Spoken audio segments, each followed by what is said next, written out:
श्री गणेशाय नमः।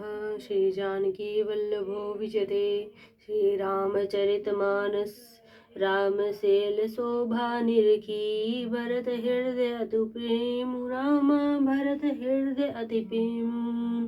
तापस तप फल पाए जिमि सुखी सिराने ने मुसियावर राम जय जय मेरे प्रभु राम जय जय राम। मास पारायण 20वां विश्राम से आगे की कथा। श्री राम जी के पर्वत की शोभा देखकर भरत जी के हृदय में अत्यंत प्रेम हुआ।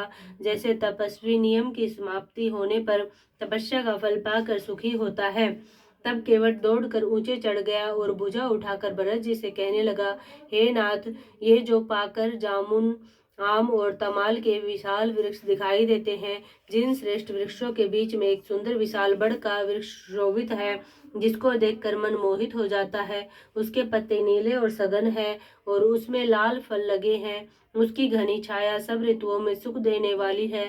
मानो ब्रह्मा जी ने परम शोभा को एकत्र करके अंधकार और लालिमा मई राशि सी रच दी है। हे गोसाई, ये वृक्ष नदी के समीप है, जहाँ श्री राम की पर्णकुटी छाई है। वहाँ तुलसी जी के बहुत से सुंदर वृक्ष सुशोभित हैं, जो कहीं कहीं सीता जी ने और कहीं कहीं लक्ष्मण जी ने लगाए हैं। इसी बड़ की छाया में सीता जी ने अपने कर कमलों से सुंदर वेदी बनाई है, जहाँ सुजान श्री सीताराम जी मुनियों के वृंद समेत बैठकर नित्य शास्त्र वेद और पुराणों के सब कथा इतिहास सुनते हैं। सखा के वचन सुनकर और वृक्षों को देखकर भरत जी के नेत्रों में जल उमड़ आया। दोनों भाई प्रणाम करते हुए चले। उनके प्रेम का वर्णन करने में सरस्वती जी भी सकुचाती हैं। श्री रामचंद्र जी के चरण चिन्ह देखकर दोनों भाई ऐसे हर्षित होते हैं मानो दरिद्र पारस पा गया हो। वहाँ की रज को मस्तक पर रखकर हृदय में और नेत्रों में लगाते हैं और श्री रघुनाथ जी के मिलने के समान सुख पाते हैं। भरत जी की अंतत अनिर्वचनीय दशा देखकर वन के पशु पक्षी और जड़ वृक्ष आदि जीव प्रेम में मगन हो गए। प्रेम के विशेष बस होने से सखा निषाद राज को भी रास्ता भूल गया। तब देवता सुंदर रास्ता बतलाकर फूल बरसाने लगे। भरत के प्रेम की स्थिति को देखकर सिद्ध और साधक लोग भी अनुराग से भर गए और उनके स्वाभाविक प्रेम की प्रशंसा करने लगे कि यदि इस पृथ्वी तल पर भरत का जन्म अथवा प्रेम न होता तो जड़ को चेतन और चेतन को जड़ कौन करता। प्रेम अमृत है, विरह मंद्राचल पर्वत है, भरत जी गहरे समुद्र है। कृपा के समुद्र श्री रामचंद्र जी ने देवता और साधुओं के हित के लिए स्वयं इस भरत रूपी गहरे समुद्र को अपने विरह रूपी मंद्राचल से मथ कर यह प्रेम रूपी अमृत प्रकट किया है। सखा निषादराज सहित इस मनोहर जोड़ी को सघन वन की आड़ के कारण लक्ष्मण जी नहीं देख पाए। भरत जी ने प्रभु श्री रामचंद्र जी के समस्त सुमंगलों के धाम और सुंदर पवित्र आश्रम को देखा। आश्रम में प्रवेश करते ही भरत जी का दुख और दाह जलन मिट गया, मानो योगी को परमार्थ परम तत्व की प्राप्ति हो गई हो। भरत जी ने देखा कि लक्ष्मण जी प्रभु के आगे खड़े हैं और पूछे वे वचन प्रेम पूर्वक कह रहे हैं, पूछी हुई बात का प्रेम पूर्वक उत्तर दे रहे हैं। सिर पर जटा है, कमर में मुनियों का वलकल वस्त्र बांधे हैं और उसी में तरकस कसे हैं। हाथ में बाण तथा कंधे पर धनुष है। वेदी पर मुनि और साधुओं का समुदाय बैठा है और सीता जी सहित श्री रघुनाथ जी विराजमान है। श्री राम जी के वलकल वस्त्र है, जटा धारण किए है, श्याम शरीर है। श्री सीताराम जी ऐसे लगते हैं मानो रति और कामदेव ने मुनि का वेश धारण किया हो। श्री राम जी अपने कर कमलों से धनुष बाण फेर रहे हैं और हंसकर देखते ही जी की जलन हर लेते हैं, अर्थात जिसकी ओर एक भी बार हंसकर देख लेते हैं उसी को परम आनंद और शांति मिल जाती है। सुंदर मुनि मंडली के बीच में सीता जी और रघुकुल चंद्र श्री रामचंद्र जी ऐसे सुशोभित हो रहे हैं मानो ज्ञान की सभा में साक्षात भक्ति और सच्चिदानंद शरीर धारण करके विराजमान है। छोटे भाई शत्रुघ्न और सखा निषादराज समेत भरत जी का मन प्रेम में मगन हो रहा है। हर्ष शोक दुख सुख आदि सब भूल गए।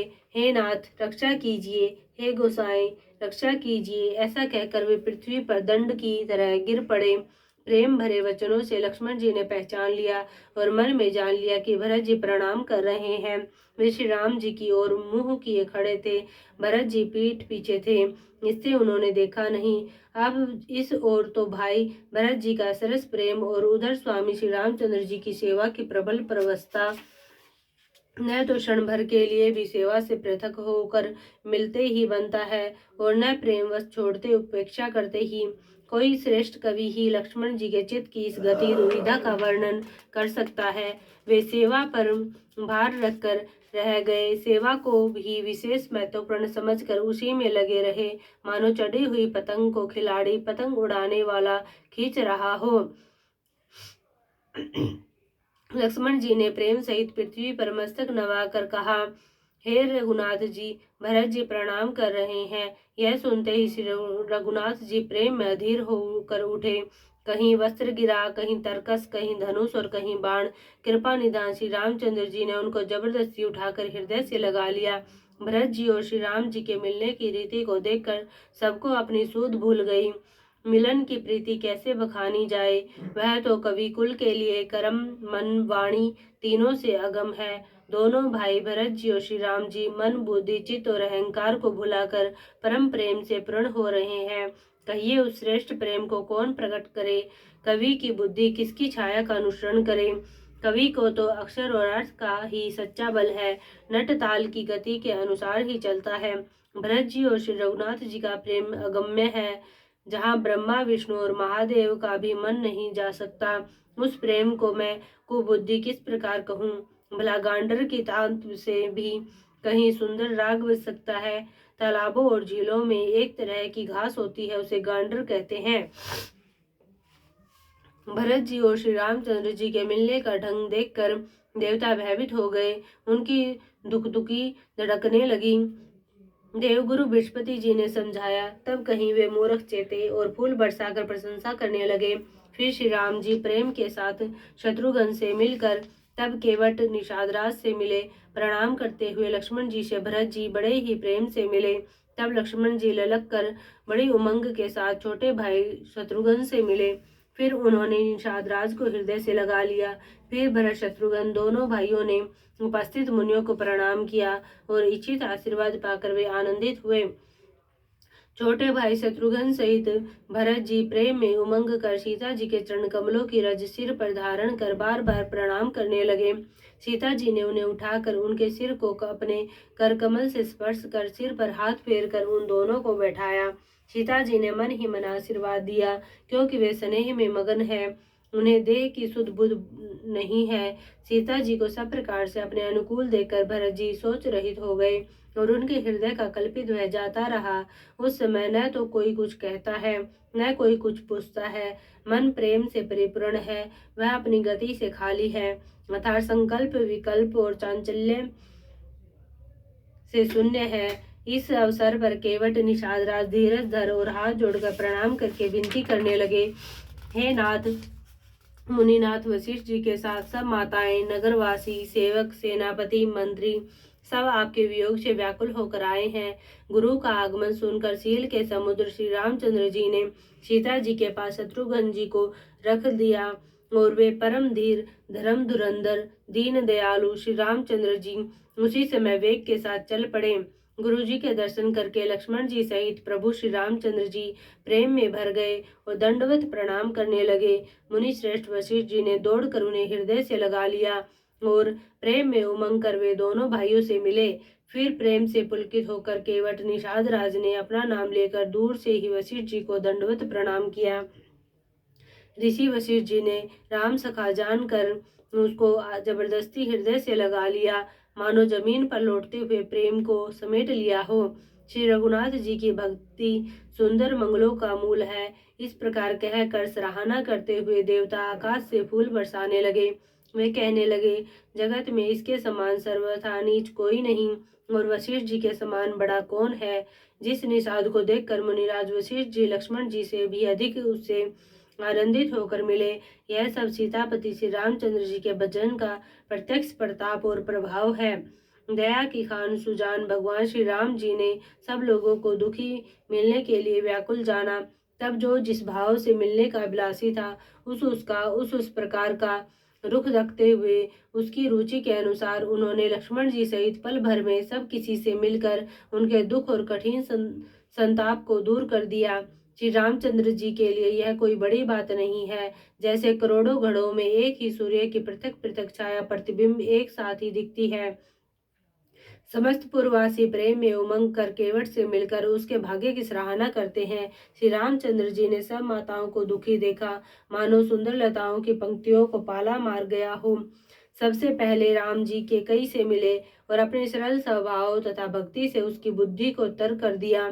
फिर चरणों में गिरकर काल कर्म और विधाता के सिर दोष मंडकर श्री राम जी ने उनको सांत्वना दी। फिर श्री रघुनाथ जी सब माताओं से मिले। उन्होंने सबको समझा बुझाकर संतोष कराया कि हे माता, जगत ईश्वर के अधीन है, किसी को भी दोष नहीं देना चाहिए। फिर दोनों भाइयों ने ब्राह्मणों की स्त्रियों सहित जो भरत जी के साथ आई थी, गुरु जी की पत्नी अरुंधति जी के चरणों की वंदना की और उन सबका गंगा जी तथा गौरी जी के समान सम्मान किया। वे सब आनंदित होकर कोमल वाणी से आशीर्वाद देने लगी। तब दोनों भाई पैर पकड़कर सुमित्रा जी की गोद में जा चिपटे, मानो किसी अंतर दरिद्र को संपत्ति भेंट हो गई हो। फिर दोनों भाई माता कौशल्या जी के चरणों में गिर पड़े। प्रेम के मारे उनके सारे अंग स्थिर है। बड़े ही स्नेह से माता ने उन्हें हृदय से लगा लिया और नेत्रों से बहे हुए प्रेमाश्रुओं के जल से उन्हें नहला दिया। उस समय के हर्ष और विषाद को कवि कैसे कहे, जैसे गूंगा स्वाद को कैसे बतावे। श्री रघुनाथ जी ने छोटे भाई लक्ष्मण जी सहित माता कौशल्या से मिलकर गुरु से कहा कि आश्रम पर पधारिए। तदंतर मुनीश्वर वशिष्ठ जी की आज्ञा पाकर अयोध्यावासी सब लोग जल और थल का सुविधा देख देख कर उतर गए। ब्राह्मण, मंत्री, माताएं और गुरु आदि गिने चुने लोगों को साथ लिए हुए भरत जी, लक्ष्मण जी और श्री रघुनाथ जी पवित्र आश्रम को चले। सीता जी आकर मुनिश्रेष्ठ वशिष्ठ जी के चरणों में लगी और उन्होंने मन मांगी उचित आशीष पाई। फिर मुनियों की स्त्रियों सहित गुरु पत्नी अरुंधति जी से मिली। उनका जितना प्रेम था वह कहा नहीं जाता। सीता जी ने सभी के चरणों की अलग अलग वंदना करके अपने हृदय को प्रिय अनुकूल लगने वाले आशीर्वाद पाए। जब सुकुमारी सीता जी ने सब सासुओं को देखा तब उन्होंने सहम कर अपनी आंखें बंद कर ली। सासुओं की बुरी दशा देखकर उन्हें ऐसा प्रतीत हुआ मानो राजहंसनिया बधिक के वश में पड़ गई हो। मन में सोचने लगी कि कुचाली विधाता ने क्या कर डाला। उन्होंने भी सीता जी को देखकर बड़ा दुख पाया। सोचा जो कुछ देव सहावे वह सब सहना ही पड़ता है। तब जानकी जी हृदय में धीरज धरकर नील कमल के समान नेत्रों में जल भरकर सब सासुओं से जाकर मिली। उस समय पृथ्वी पर करुण रस छा गई। सीता जी सबके पैरों लग लग कर अत्यंत प्रेम से मिल रही है और सब सासुएं स्नेह बस हृदय से आशीर्वाद दे रही है कि तुम सुहाग से भरी रहो अर्थात सदा सौभाग्यवती रहो। सीता जी और सब रानियां स्नेह के मारे व्याकुल है। तब ज्ञानी गुरु ने सबको बैठ जाने के लिए कहा। फिर मुनिनाथ वशिष्ठ जी ने जगत की गति को माइक कहकर अर्थात जगत माया का है, इसमें कुछ भी नित्य नहीं है, ऐसा कहकर कुछ परमार्थ की कथाएं बातें कही। तदंतर वशिष्ठ जी ने राजा दशरथ जी के स्वर्ग गमन की बात सुनाई, जिसे सुनकर रघुनाथ जी ने दूसरा दुख पाया और अपने प्रति उनके स्नेह को उनके मरने का कारण विचार कर धीर धुरंधर श्री रामचंद्र जी अत्यंत व्याकुल हो गए। वज्र के समान कठोर कड़वी वाणी सुनकर लक्ष्मण जी, सीता जी और सब रानियां विलाप करने लगी। सारा समाज शोक से अत्यंत व्याकुल हो गया, मानो राजा आज ही मरे हो। फिर मुनि श्रेष्ठ वशिष्ठ जी ने श्री राम जी को समझाया। तब उन्होंने समाज सहित श्रेष्ठ नदी मंदाकिनी में स्नान किया। उस दिन प्रभु श्री रामचंद्र जी ने निर्जल व्रत किया। मुनि वशिष्ठ जी के कहने पर भी किसी ने जल ग्रहण नहीं किया।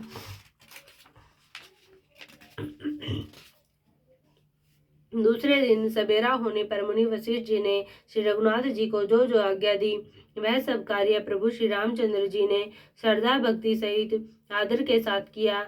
वेदों में जैसा कहा गया है उसी के अनुसार पिता की क्रिया करके पाप रूपी अंधकार के नष्ट करने वाले सूर्य रूप श्री रामचंद्र जी शुद्ध हुए, जिनका नाम पाप रूपी रुई के तुरंत जला डालने के लिए अग्नि है और जिनका स्मरण मात्र समस्त शुभ मंगलों का मूल है, वे नित्य शुद्ध बुद्ध भगवान श्री राम जी शुद्ध हुए। साधुओं की ऐसी सम्मति है कि उनका शुद्ध होना वैसे ही है जैसा तीर्थों के आवाहन से गंगा जी शुद्ध होती है।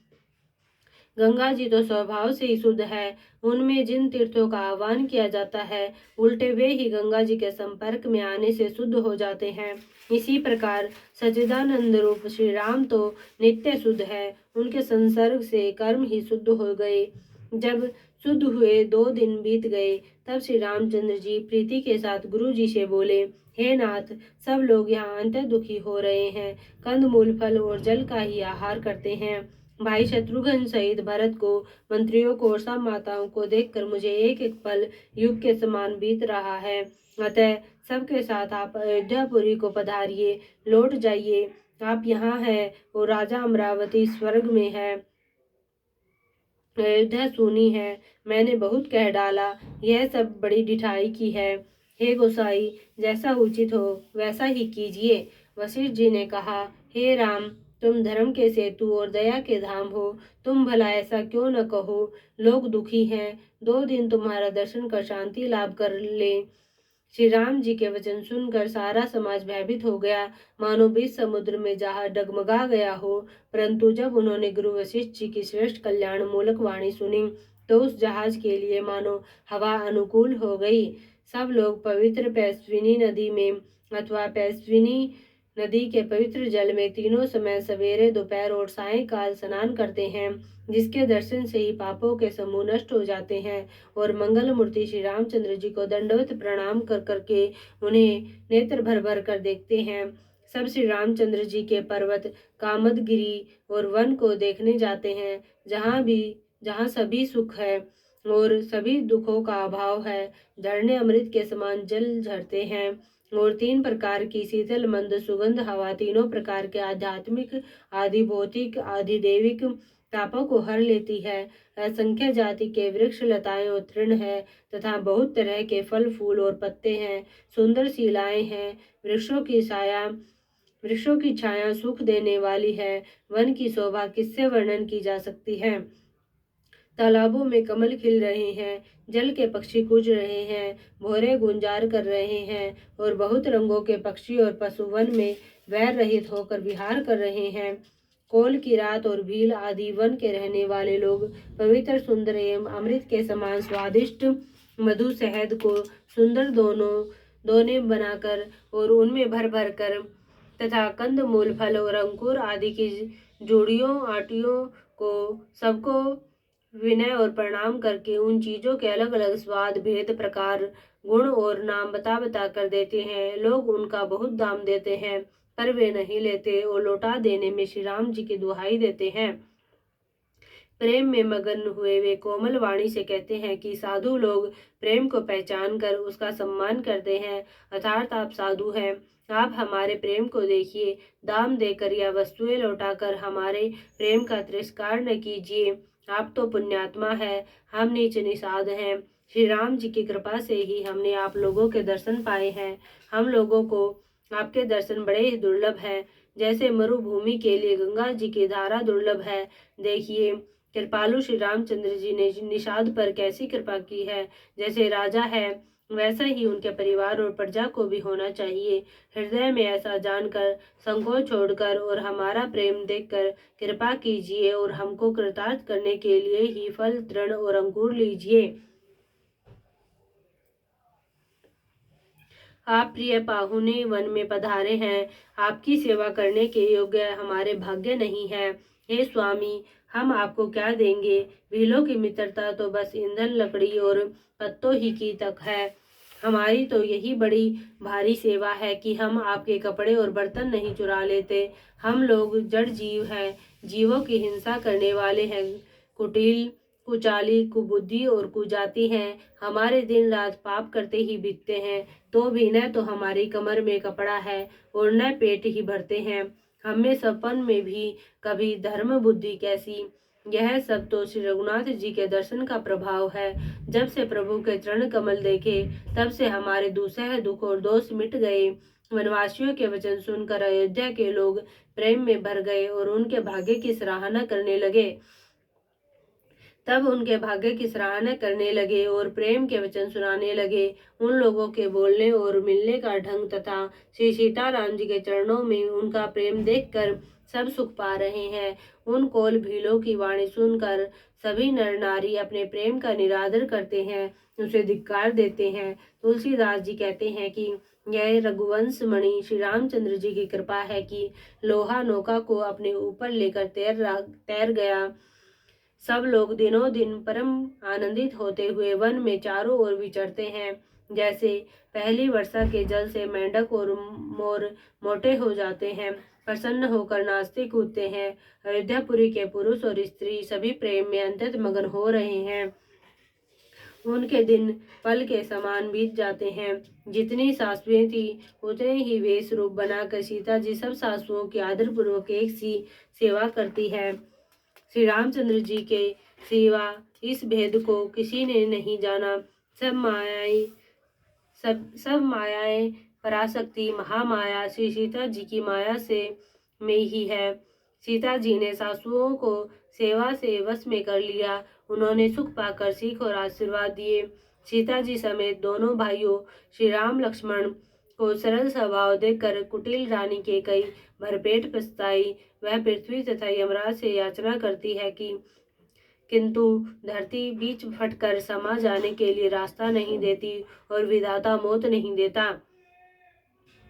लोक और वेद में प्रसिद्ध है और कवि ज्ञानी भी कहते हैं कि जो श्री राम जी से विमुख है उन्हें नरक में भी ठोर नहीं मिलती। सबके मन में यह संदेह हो रहा था कि हे विधाता, श्री रामचंद्र जी का अयोध्या जाना होगा या नहीं। भरत जी को न तो रात को नींद आती है न दिन में ही भूख लगती है। वे पवित्र सोच में ऐसे विकल है जैसे नीचे तल के कीचड़ में डूबी हुई मछली को जल की कमी से व्याकुलता होती है। भरत जी सोचते हैं कि माता के मिस से काल ने कुचाल की है। जैसे धान के पकते समय इति का भय आ उपस्थित हो, अब श्री रामचंद्र जी का राज्याभिषेक किस प्रकार हो, मुझे तो एक भी उपाय नहीं सूझ पड़ता। गुरु जी की आज्ञा मानकर तो श्री राम जी अवश्य ही अयोध्या को लौट चलेंगे, परंतु मुनि वशिष्ठ तो श्री रामचंद्र जी की रुचि जानकर ही कुछ कहेंगे। यथार्थ वे श्री राम जी की रुचि देखे बिना जाने को नहीं कहेंगे। माता कौशल्या जी के कहने से भी श्री रघुनाथ जी लौट सकते हैं, पर भला श्री राम जी को जन्म देने वाली माता क्या कभी हट करेगी। मुझ सेवक की तो बात ही कितनी है, उसमें भी समय खराब है, मेरे दिन अच्छे नहीं हैं और विधाता प्रतिकूल है। यदि मैं हट करता हूँ तो यह घोर कुकर्म अधर्म होगा, क्योंकि सेवक का धर्म शिवजी के पर्वत कैलाश से भी भारी, निभाने में कठिन है। एक भी युक्ति भरत जी के मन में न ठहरी। सोचते ही सोचते रात बीत गई। भरत जी प्रातःकाल स्नान करके और प्रभु श्री रामचंद्र जी को सिर नवा कर बैठे ही थे कि ऋषि वशिष्ठ जी ने उनको बुलवा भेजा। भरत जी गुरु के चरण कमलों में प्रणाम करके आज्ञा पाकर बैठ गए। उसी समय ब्राह्मण, महाजन, मंत्री आदि सभी सभासद आकर जुट गए। श्रेष्ठ मुनि वशिष्ठ जी इसमें उचित वचन बोले। हे सभासदों, हे सुजान भरत, सुनो। सूर्य कुल के सूर्य महाराज श्री रामचंद्र धर्म धुरंधर और स्वतंत्र भगवान है। वे सत्य प्रतिज्ञ है और वेद की मर्यादा के रक्षक है। श्री राम जी का अवतार ही जगत के कल्याण के लिए हुआ है। वे गुरु, पिता और माता के वचनों के अनुसार चलने वाले हैं। दुष्टों के दल को नाश करने वाले और देवताओं के हितकारी हैं। नीति, प्रेम, परमार्थ और स्वार्थ को श्री राम जी के समान यथार्थ तत्व से कोई नहीं जानता। ब्रह्मा, विष्णु, महादेव, चंद्र, सूर्य, दिक्पाल, माया, जीव, सभी कर्म और काल, शेष जी और पृथ्वी एवं पाताल के अन्य राजा आदि जहाँ तक प्रभुता है और योग की सिद्धियां जो वेद और शास्त्रों में गाई गई है, हृदय में अच्छी तरह विचार कर देखो तो यह स्पष्ट दिखाई देगा कि श्री राम जी की आज्ञा इन सभी के सिर पर है, अर्थात श्री राम जी ही सबके एकमात्र महान महेश्वर हैं। अतएव श्री राम जी की आज्ञा और रुख रखने में ही हम सबका हित होगा। इस तत्व और रहस्य को समझकर अब तुम शाने लोग तो सबको सम्मत हो वही मिलकर करो। श्री राम जी का राज्याभिषेक सबके लिए सुखदायक है।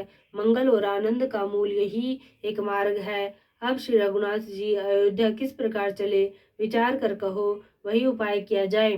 मुनि श्रेष्ठ वशिष्ठ जी की नीति, परमार्थ और स्वार्थ लौकिक हित में सनी हुई वाणी सबने आदर पूर्वक सुनी, पर किसी को कोई उत्तर नहीं आता। सब लोग भोले विचार शक्ति से रहित हो गए। तब भरत ने सिर नवाकर हाथ जोड़े और कहा, सूर्य वंश में एक से एक अधिक बड़े बहुत से राजा हो गए हैं। सभी के जन्म के कारण पिता माता होते हैं और शुभ अशुभ कर्मों का फल विधाता देते हैं। आपकी आशीष ही एक ऐसी है जो दुखों का दमन करके समस्त कल्याणों को सज देती है। यह जगत जानता है, हे स्वामी, आप वही है जिन्होंने विधाता की गति विधान को भी रोक दिया। आपने जो टेक दी, जो निश्चय कर दिया, उसे कौन टाल सकता है। अब आप मुझसे उपाय पूछते हैं, यह सब मेरा भाग्य है। भरत जी के प्रेम में वचनों को सुनकर गुरु जी के हृदय में प्रेम उमड़ आया। वे बोले, हे तात, बात सत्य है, पर है राम जी की कृपा से ही। राम विमुख को तो सौपन में भी सिद्धि नहीं मिलती। हे तात, मैं एक बात कहने में सकुचाता हूँ। बुद्धिमान लोग सर्वस्व जाता देखकर आधे की रक्षा के लिए आधा छोड़ दिया करते हैं। अतः तुम दोनों भाई भरत शत्रुघ्न वन को जाओ और लक्ष्मण सीता और श्री रामचंद्र को लौटा दिया जाए। ये सुंदर वचन सुनकर दोनों भाई हर्षित हो गए। उनके सारे अंग परमानंद से परिपूर्ण हो गए। उनके मन प्रसन्न हो गए, शरीर में तेज सुशोभित हो गया, मानो राजा दशरथ जी उठे हो और श्री रामचंद्र जी राजा हो गए हो। अन्य लोगों को तो इसमें लाभ अधिक और हानि कम प्रतीत हुई, परंतु रानियों को दुख सुख समान ही थे। राम लक्ष्मण वन में रहे या भरत शत्रुघ्न, दो पुत्रों का वियोग तो रहेगा ही, यह समझकर वे सब रोने लगी। भरत जी कहने लगे, मुनि ने जो कहा वह करने से जगत भर के जीवों को उनकी इच्छित वस्तु देने का फल होगा। 14 वर्ष की कोई अवधि नहीं, मैं जन्म भर वन में वास करूंगा। मेरे लिए इससे बढ़कर और कोई सुख नहीं है। श्री रामचंद्र जी और सीता जी हृदय की जानने वाले हैं और आप सर्वज्ञ तथा सुजान है। यदि आप यह सत्य कह रहे हैं तो हे नाथ, अपने वचनों को प्रमाण कीजिए, उनके अनुसार व्यवस्था कीजिए। भरत जी के वचन सुनकर और उनका प्रेम देखकर सारी सभा सहित मुनि वशिष्ठ जी विदेह हो गए। किसी को अपने देह की सुधि न रही। भरत जी की महान महिमा समुद्र है, मुनि की बुद्धि उसके तट पर अबला स्त्री के समान खड़ी है। वह उस समुद्र के पार जाना चाहती है। इसके लिए उसने हृदय में उपाय भी ढूंढे, पर उसे पार करने का साधन नाव, जहाज या बेड़ा कुछ भी नहीं पाती। भरत जी की बड़ाई और कौन करेगा। तलैया की सीपी में भी कहीं समुद्र समा सकता है। मुनि वशिष्ठ जी के अंतरात्मा को भरत जी बहुत अच्छे लगे और वे समाज सहित श्री राम जी के पास आए। प्रभु श्री रामचंद्र जी ने प्रणाम कर उत्तम आसन दिया। सब लोग मुनि की आज्ञा सुनकर बैठ गए। श्रेष्ठ मुनि देश काल और अवसर के अनुसार विचार करके वचन बोले, हे सर्वज्ञ, हे सुजान, हे धर्म नीति गुण और ज्ञान के भंडार राम, सुनिए। आप सबके हृदय के भीतर बसते हैं और सबके भले बुरे भावों को जानते हैं। जिसमें पूर्ववासियों का, माताओं का और भरत का हित हो, वही उपाय बतलाइए। आर्त दुखी लोग कभी विचार कर नहीं कहते, जुआरी को अपना ही दाव सोचता है। मुनि के वचन सुनकर श्री रघुनाथ जी कहने लगे, हे नाथ, उपाय तो आप ही के हाथ है। आपका रुख रखने में और आपकी आज्ञा को सत्य कहकर प्रसन्नता पूर्वक पालन करने में ही सबका हित है। पहले तो मुझे जो आज्ञा हो मैं उसी शिक्षा को माथे पर चढ़ाकर करूं। फिर हे गोसाई, आप जिसको जैसा कहेंगे वह सब तरह से सेवा में लग जाएगा, आज्ञा पालन करेगा। मुनि वशिष्ठ जी कहने लगे, हे राम, तुमने सच कहा, पर भरत के प्रेम ने विचार को नहीं रहने दिया। इसलिए मैं बार बार कहता हूँ, मेरी बुद्धि भरत की भक्ति के वश हो गई है। मेरी समझ में तो भरत की रुचि रखकर जो कुछ किया जाएगा, शिवजी साक्षी है, वह सब शुभ ही होगा। पहले भरत की विनती आदर पूर्वक सुन लीजिए, फिर उस पर विचार कीजिए। तब साधु मत, लोक मत, राजनीति और वेदों का निचोड़ सार निकाल कर वैसा ही उसी के अनुसार कीजिए। भरत जी पर गुरु जी का स्नेह देखकर श्री रामचंद्र जी के हृदय में विशेष आनंद हुआ। भरत जी को धर्म धुरंधर और तन मन वचन से अपना सेवक जानकर श्री रामचंद्र जी गुरु की आज्ञा के अनुकूल मनोहर कोमल और कल्याण के मूल वचन बोले। हे नाथ, आपकी सौगंध और पिताजी के चरणों की दुहाई है, मैं सत्य कहता हूँ कि विश्व भर में भरत के समान भाई कोई हुआ ही नहीं। जो लोग गुरु के चरण कमलों के अनुरागी है, वे लोक में लौकिक दृष्टि से भी और वेद में पारमार्थिक दृष्टि से भी बड़भागी होते हैं। फिर जिस पर आप गुरु का ऐसा स्नेह है, उस भरत के भाग्य को कौन कह सकता है। छोटा भाई जानकर भरत के मुंह पर उसकी बड़ाई करने में मेरी बुद्धि सकुचाती है। फिर भी मैं तो यही कहूंगा कि भरत जो कुछ कहे वही करने में भलाई है। ऐसा कहकर श्री राम जी चुप हो रहे। तब मुनि भरत जी से बोले, हे तात, सब संकोच त्याग कर कृपा के समुद्र अपने प्यारे भाई से अपने हृदय की बात कहो। मुनि के वचन सुनकर और श्री रामचंद्र जी का रुख पाकर गुरु तथा स्वामी को भरपेट अपने अनुकूल जानकर सारा बोझ अपने ही ऊपर समझकर भरत जी कुछ कह नहीं सकते। वे विचार करने लगे। शरीर से पुलकित होकर वे सभा में खड़े हो गए। कमल के समान नेत्रों में प्रेमाश्रुओं की बाढ़ आ गई। वे बोले, मेरा कहना तो मुनिनाथ ने ही निभा दिया। जो कुछ मैं कह सकता था वह उन्होंने ही कह दिया। इससे अधिक मैं क्या कहूँ। अपने स्वामी का स्वभाव मैं जानता हूँ। वे अपराधी पर भी कभी क्रोध नहीं करते। मुझ पर तो उनकी विशेष कृपा और स्नेह है। मैंने खेल में भी कभी उनकी रीस अप्रसन्नता नहीं देखी। बचपन से ही मैंने उनका साथ नहीं छोड़ा और उन्होंने भी मेरे मन को कभी नहीं तोड़ा। मेरे मन के प्रतिकूल कोई काम नहीं किया। मैंने प्रभु की कृपा की रीति को हृदय में भली भांति देखा, अनुभव किया है। मेरे हारने पर भी खेल में प्रभु मुझे जिता देते रहे हैं। मैंने भी प्रेम और संकोचवश कभी सामने मुंह नहीं खोला। प्रेम के प्यासे मेरे नेत्र आज तक प्रभु के दर्शन से तृप्त नहीं हुए। परंतु विधाता मेरा दुलार न सह सका। उसने नीच माता के बहाने मेरे और स्वामी के बीच अंतर डाल दिया। यह भी कहना आज मुझे शोभा नहीं देता, क्योंकि अपनी समझ से कौन साधु और कौन पवित्र हुआ है। जिसको दूसरे साधु और पवित्र माने वही साधु है। माता नीच है और मैं सदाचारी और साधु हूँ, ऐसा हृदय में लाना ही करोड़ दुराचारों के समान है। क्या कोदो की बाली उत्तम धान फल सकती है? क्या काली गोंगी मोती उत्पन्न कर सकती है? स्वपन में भी किसी को दोष का लेश भी नहीं है। मेरा भाग्य ही अथाह समुद्र है।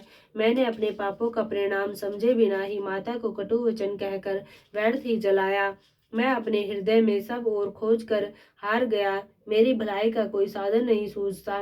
एक ही प्रकार भले ही निश्चय ही मेरा भला है, वह यह है कि गुरु महाराज सर्व समर्थ है और श्री सीताराम जी मेरे स्वामी है। इसी से परिणाम मुझे अच्छा जान पड़ता है। साधुओं की सभा में गुरुजी और स्वामी के समीप इस पवित्र तीर्थ स्थान में मैं सत्य भाव से कहता हूँ, यह प्रेम है या प्रपंच, छल कपट, झूठ है या सच, इसे सर्वज्ञ मुनि वशिष्ठ जी और अंतर्यामी श्री रघुनाथ जी जानते हैं। प्रेम के प्रण को निभाकर महाराज पिताजी का मरना और माता की कुबुद्धि दोनों का सारा संसार साक्षी है। माताएं व्याकुल है, वे देखी नहीं जाती। अवधपुरी के नर नारी दूसह ताप से जल रहे हैं। मैं ही इन सारे अनर्थों का मूल हूँ। यह सुन और समझकर मैंने सब दुख सहा है। श्री रघुनाथ जी लक्ष्मण और सीता जी के साथ मुनियों का सा वेश धारण कर बिना जूते पहने पांव प्यादे पैदल ही वन को चले गए। यह सुनकर शंकर जी साक्षी है। इस घाव से भी मैं जीता रह गया। यह सुनते ही मेरे प्राण नहीं निकल गए। फिर निषाद राज का प्रेम देखकर भी इस वज्र से भी कठोर हृदय में छेद नहीं हुआ या फटा नहीं।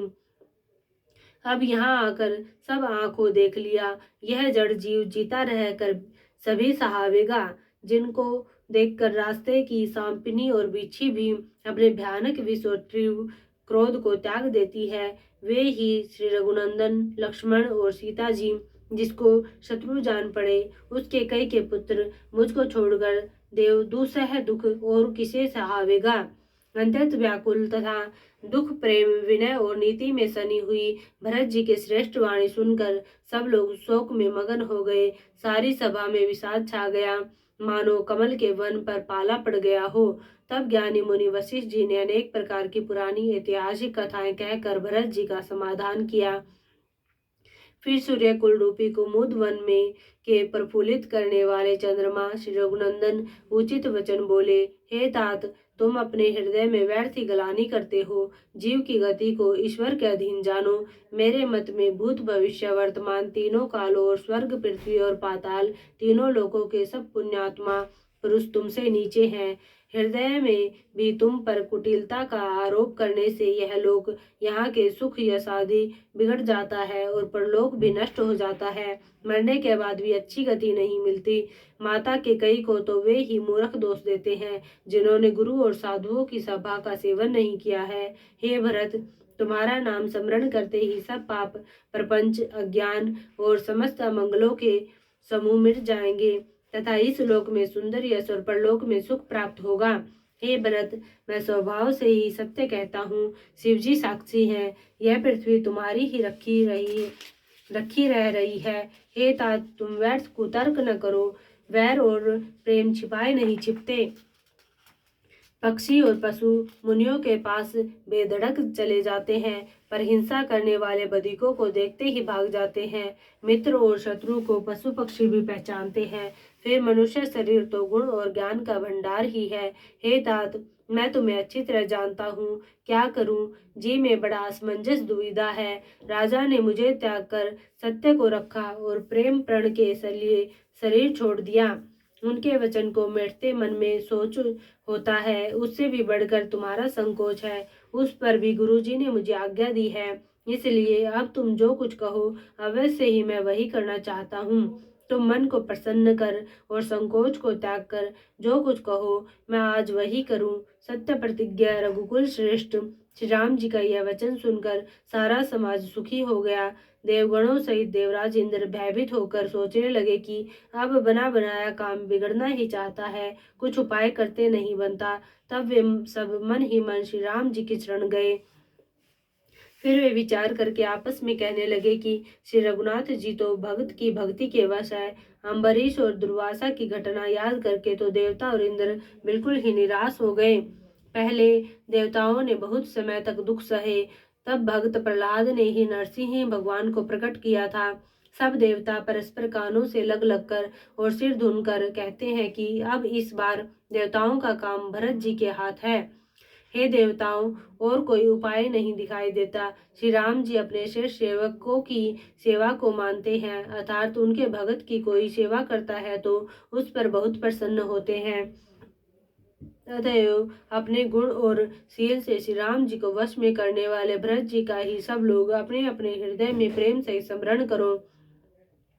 देवताओं का मत सुनकर देवगुरु बृहस्पति जी ने कहा, अच्छा विचार किया, तुम्हारे बड़े भाग्य हैं। भरत जी के चरणों का प्रेम जगत में समस्त शुभ मंगलों का मूल है। सीतानाथ श्री राम जी के सेवक की सेवा सैकड़ों कामधेनुओं के समान सुंदर है। तुम्हारे मन में भरत जी की भक्ति आई है तो अब सोच छोड़ दो। विधाता ने बात बना दी। हे देवराज, भरत जी का प्रभाव तो देखो। श्री रघुनाथ जी सहज स्वभाव से ही उनके पूर्ण रूप से वश में है। हे देवताओं, भरत जी को श्री रामचंद्र जी के परछाई की भांति उनका अनुसरण करने वाला जानकर मन स्थिर करो। डर की बात नहीं है। देवगुरु बृहस्पति जी और देवताओं की सम्मति, आपस का विचार और उनका सोच सुनकर अंतर्यामी प्रभु श्री राम जी को संकोच हुआ। भरत जी ने अपने मन में सब बोझा अपने ही सिर जाना और वे हृदय में करोड़ों अनेकों प्रकार के अनुमान विचार कर करने लगे। सब तरह से विचार करके अंत में उन्होंने मन में यही निश्चय किया कि श्री राम जी की आज्ञा में ही अपना कल्याण है। उन्होंने अपना प्रण छोड़कर मेरा प्रण रखा। यह कुछ कम कृपा और स्नेह नहीं किया, अर्थात अंतत ही अनुग्रह और स्नेह किया। श्री जानकी नाथ ने सब प्रकार से मुझ पर अंततः पार अनुग्रह किया। तदंतर भरत जी दोनों कर कमलों को जोड़कर प्रणाम करके बोले, हे स्वामी, हे कृपा के समुद्र, हे अंतर्यामी, अब मैं अधिक क्या कहूँ और क्या कहाऊँ। गुरु महाराज को प्रसन्न और स्वामी का अनुकूल जानकर मेरे मलिन मन की कल्पित पीड़ा मिट गई। मैं मिथ्या डर से ही डर गया था, मेरे सोच की जड़ ही न थी। दिशा भूल जाने पर हे देव, सूर्य का दोष नहीं है, मेरा दुर्भाग्य, माता की कुटिलता, विधाता की टेढ़ी चाल और काल की कठिनता। इन सब ने मिलकर पैर रोककर प्रण करके मुझे नष्ट कर दिया था। परंतु शरणागत के रक्षक आपने अपना शरणागत की रक्षा का प्रण निभाया, मुझे बचा लिया। यह आपकी कोई नई रीति नहीं है, यह लोक और वेदों में प्रकट की है, छिपी नहीं है। सारा जगत बुरा करने वाला हो, किंतु हे स्वामी केवल एक आप ही भले अनुकूल हो, तो फिर कहिए किसकी भलाई से भला हो सकता है। हे देव, आपका स्वभाव कल्प वृक्ष के समान है, वह न कभी किसी के सम्मुख अनुकूल है न विमुख प्रतिकूल। उस वृक्ष कल्प वृक्ष को पहचान कर जो उसके पास जाए तो उसकी छाया ही सारी चिंताओं का नाश करने वाली है। राजा रंक भले बुरे जगत में सभी उससे मांगते ही मनचाही वस्तु पाते हैं। गुरु और स्वामी का सब प्रकार से स्नेह देखकर मेरा शोभ मिट गया, मन में कुछ भी संदेह नहीं रहा।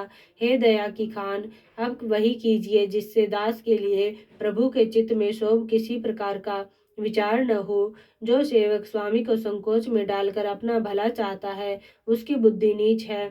सेवक का हित तो इसी में है कि वह समस्त सुखों और लोभों को छोड़कर स्वामी की ही सेवा करे। हे नाथ, आपके लौटने में सभी का स्वार्थ है और आपकी आज्ञा पालन करने में करोड़ों प्रकार से कल्याण है। यही स्वार्थ और परमार्थ का सार निचोड़ है, समस्त पुण्यों का फल और संपूर्ण शुभगतियों का श्रृंगार है। हे देव, आप मेरी एक विनती सुनकर फिर जैसा उचित हो वैसा कीजिए। राज तिलक की सब सामग्री सजा कर लाई गई है, जो प्रभु का मन माने तो उसे सफल कीजिए, उसका उपयोग कीजिए। छोटे भाई शत्रुघ्न समेत मुझे वन में भेज दीजिए और अयोध्या लौटकर सबको सनाथ कीजिए। नहीं तो किसी तरह भी यदि आप अयोध्या जाने को तैयार न हो, हे नाथ, लक्ष्मण और शत्रुघ्न दोनों भाइयों को लौटा दीजिए और मैं आपके साथ चलूं, अथवा हम तीनों भाई वन चले जाएं। और हे श्री रघुनाथ जी, आप श्री सीता जी सहित अयोध्या को लौट जाइए। हे दया सागर, जिस प्रकार से प्रभु का मन प्रसन्न हो वही कीजिए। हे देव, आपने सारा भार जिम्मेवारी मुझ पर रख दिया, पर मुझ में न तो नीति का विचार है न धर्म का। मैं तो अपने स्वार्थ के लिए सब बातें कह रहा हूँ। आर्त दुखी मनुष्य के चित्त में चेत विवेक नहीं रहता। स्वामी की आज्ञा सुनकर जो उत्तर दे, ऐसे सेवक को देखकर लज्जा भी लजा जाती है।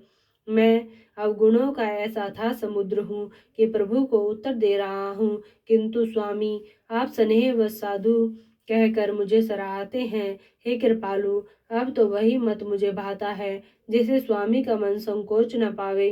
प्रभु के चरणों की शपथ है, मैं सत्य भाव से कहता हूँ, जगत के कल्याण के लिए एक यही उपाय है।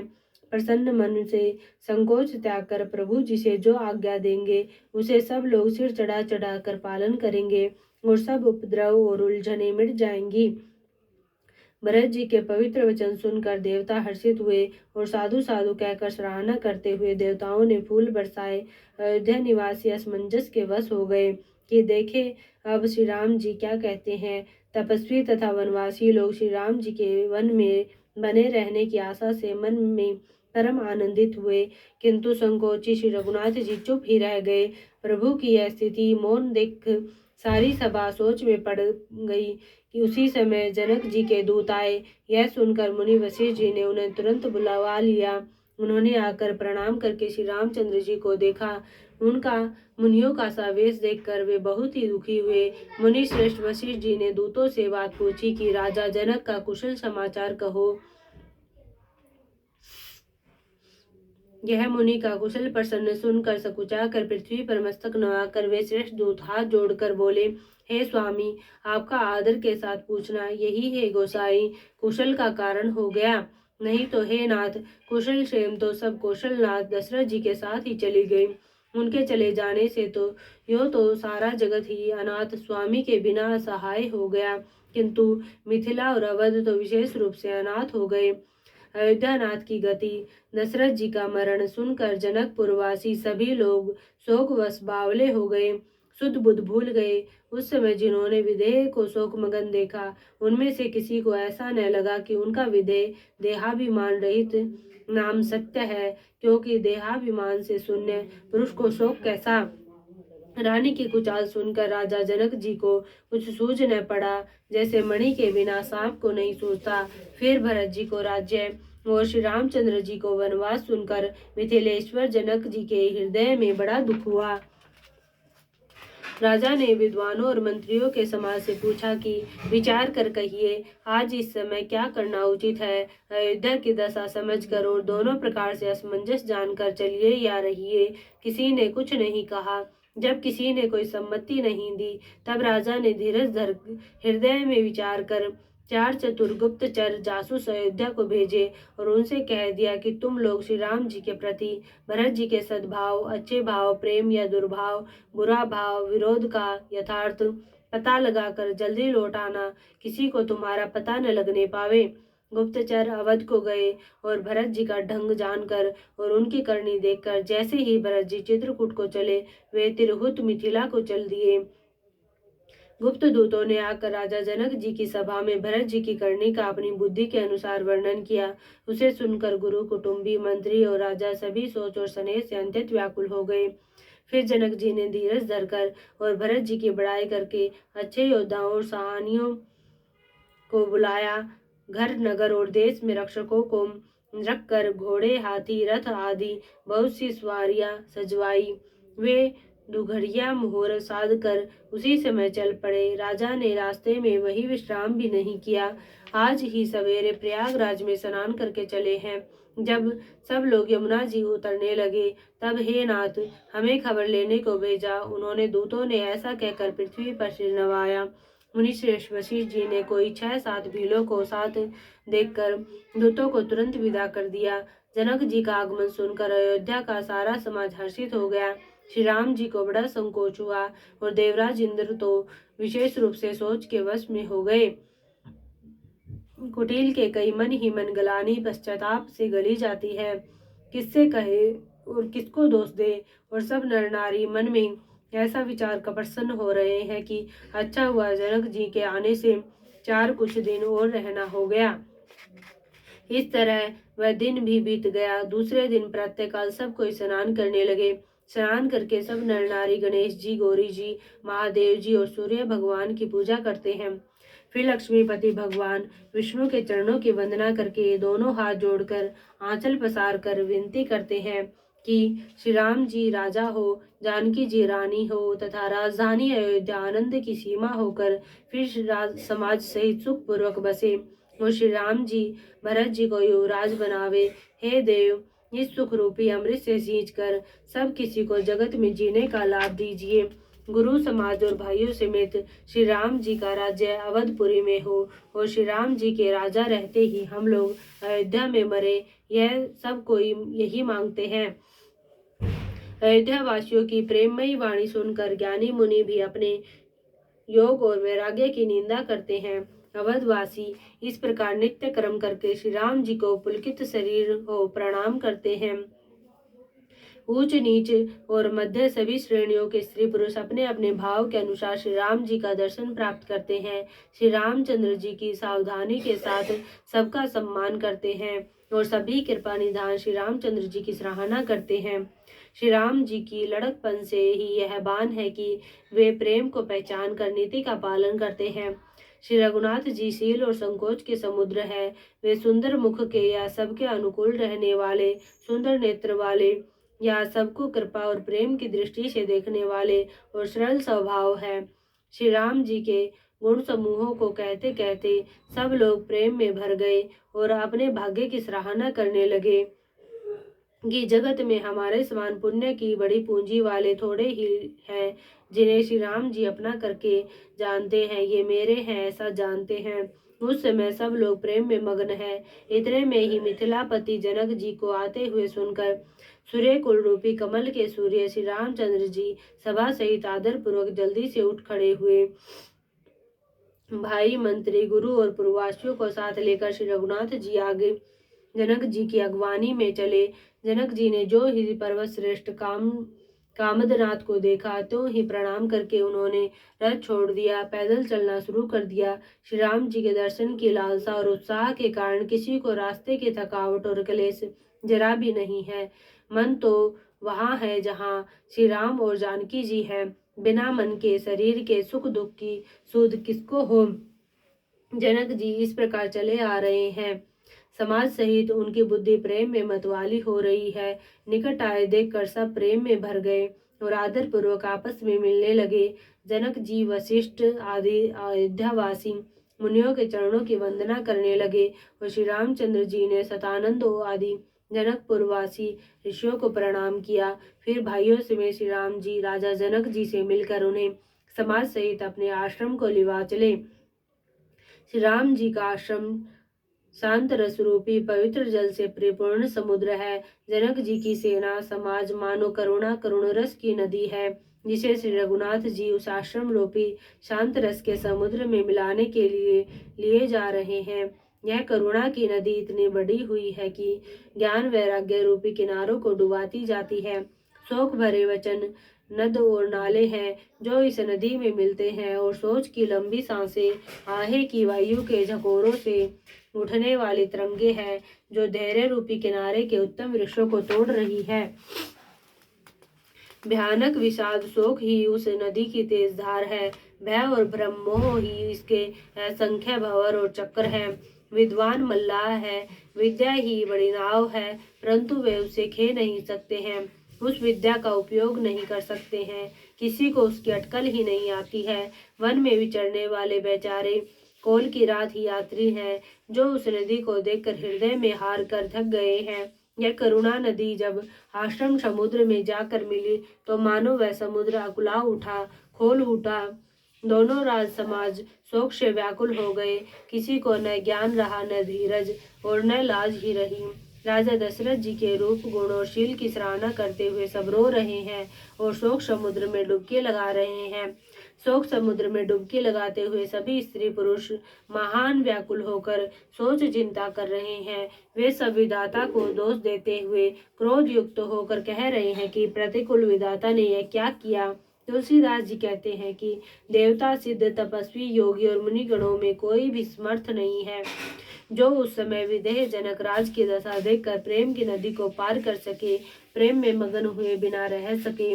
जहाँ तहाँ श्रेष्ठ मुनियों ने लोगों को अपरिमित उपदेश दिए और वशिष्ठ जी ने विदेह जनक जी से कहा, हे राजन, आप धैर्य का धारण कीजिए। जिन राजा जनक का ज्ञान रूपी सूर्य भव आवागमन रूपी रात्रि का नाश कर देता है, और जिनकी वचन रूपी किरणें मुनि रूपी कमलों को खिला देती है, आनंदित करती है, क्या मोह और ममता उनके निकट भी आ सकते हैं। यह तो श्री सीताराम जी के प्रेम की महिमा है, अर्थात राजा जनक की यह दशा श्री सीताराम जी के अलौकिक प्रेम के कारण हुई, लौकिक मोह ममता के कारण नहीं। जो लौकिक मोह ममता को पार कर चुके हैं, उन पर भी श्री सीताराम जी का प्रेम अपना प्रभाव दिखाए बिना नहीं रहता। विषयी, साधक और ज्ञानवान सिद्ध पुरुष जगत में 3 प्रकार के जीव वेदों ने बताए हैं। इन तीनों में जिसका चित्त श्री राम जी के स्नेह से सरस सराबोर रहता है, साधुओं की सभा में उसी का बड़ा आदर होता है। श्री राम जी के प्रेम के बिना ज्ञान शोभा नहीं देता, जैसे कर्णधार के बिना जहाज। वशिष्ठ जी ने विदेह राज जनक जी को बहुत प्रकार से समझाया। तदंतर सब लोगों ने श्री राम जी की घाट पर स्नान किया। स्त्री पुरुष सब शोक से व्रण थे। वह दिन बिना ही जल के बीत गया। भोजन की बात तो दूर रही, किसी ने जल तक नहीं पिया। पशु पक्षी और हिरणों तक ने कुछ आहार नहीं किया। तब प्रियजनों एवं कुटुंबियों का तो विचार ही क्या किया जाए। निमिराज जनक जी और रघुराज रामचंद्र जी तथा दोनों ओर के समाज ने दूसरे दिन सवेरे स्नान किया और सब बड़ के वृक्ष के नीचे जा बैठे। सबके मन उदास और शरीर दुबले हैं। जो दशरथ जी की नगरी अयोध्या के रहने वाले और जो मिथिलापति जनक जी के नगर जनकपुर के रहने वाले ब्राह्मण थे, तथा सूर्यवंश के गुरु वशिष्ठ जी तथा जनक जी के पुरोहित स्थानंद जी, जिन्होंने सांसारिक अभ्युदय का मार्ग तथा परमार्थ का मार्ग छान डाला था, वे सब धर्म, नीति, वैराग्य तथा विवेक युक्त अनेकों उपदेश देने लगे। विश्वामित्र जी ने पुरानी कथाएं इतिहास कह कहकर सारी सभा को सुंदर वाणी से समझाया। तब श्री रघुनाथ जी ने विश्वामित्र जी से कहा कि हे नाथ, कल सब लोग बिना जल पिए ही रह गए थे, अब कुछ आहार करना चाहिए। विश्वामित्र जी ने कहा कि श्री रघुनाथ जी उचित ही कह रहे हैं। 2.5 पहर दिन आज भी बीत गया।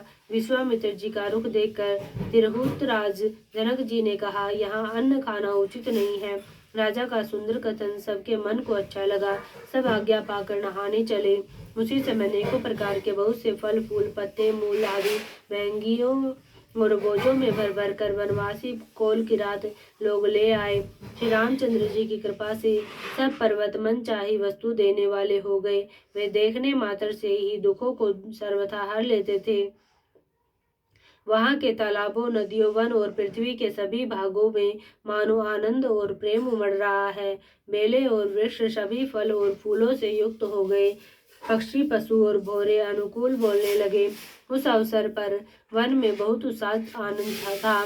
सब किसी को सुख देने वाली शीतल मंद सुगंध हवा चल रही थी।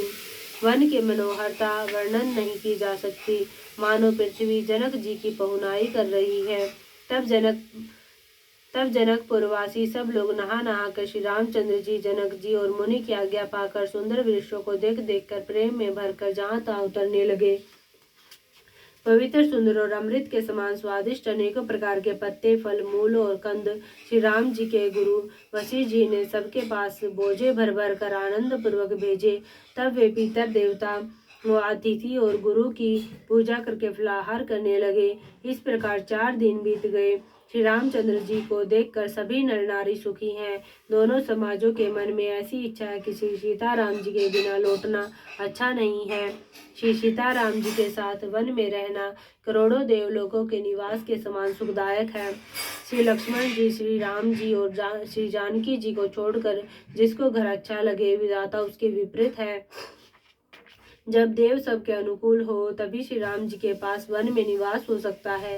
मंदाकिनी जी का तीनों समय स्नान और आनंद तथा मंगलों की माला समूह रूप श्री राम का दर्शन, श्री राम जी के पर्वत कामदनाथ वन और तपस्वियों के स्थानों में घूमना और अमृत के समान कंद मूल फलों का भोजन 14 वर्ष के साथ फल के समान हो जाएंगे, बीत जाएंगे, जाते हुए जान ही पड़ेंगे। सब लोग कह रहे हैं कि हम इस सुख के योग्य नहीं हैं।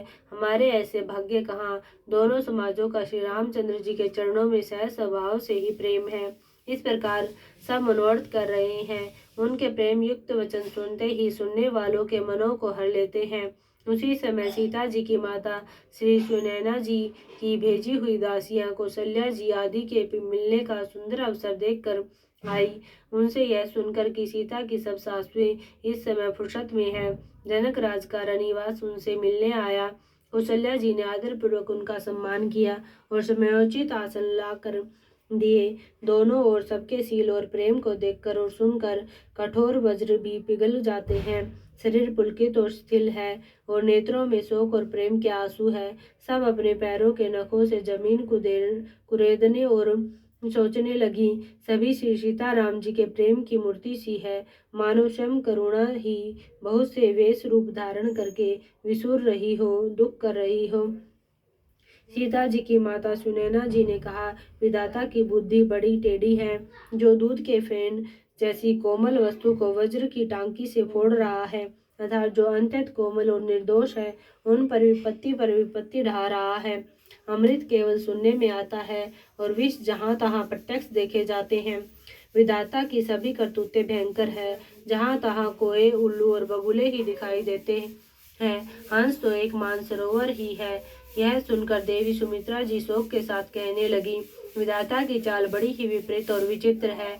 जो सृष्टि को उत्पन्न करके पालता है और फिर नष्ट कर डालता है। विधाता की बुद्धि बालकों के खेल के समान भोली विवेक शून्य है। कौशल्या जी ने कहा, किसी का दोष नहीं है। दुख सुख हानि लाभ सब कर्म के अधीन है।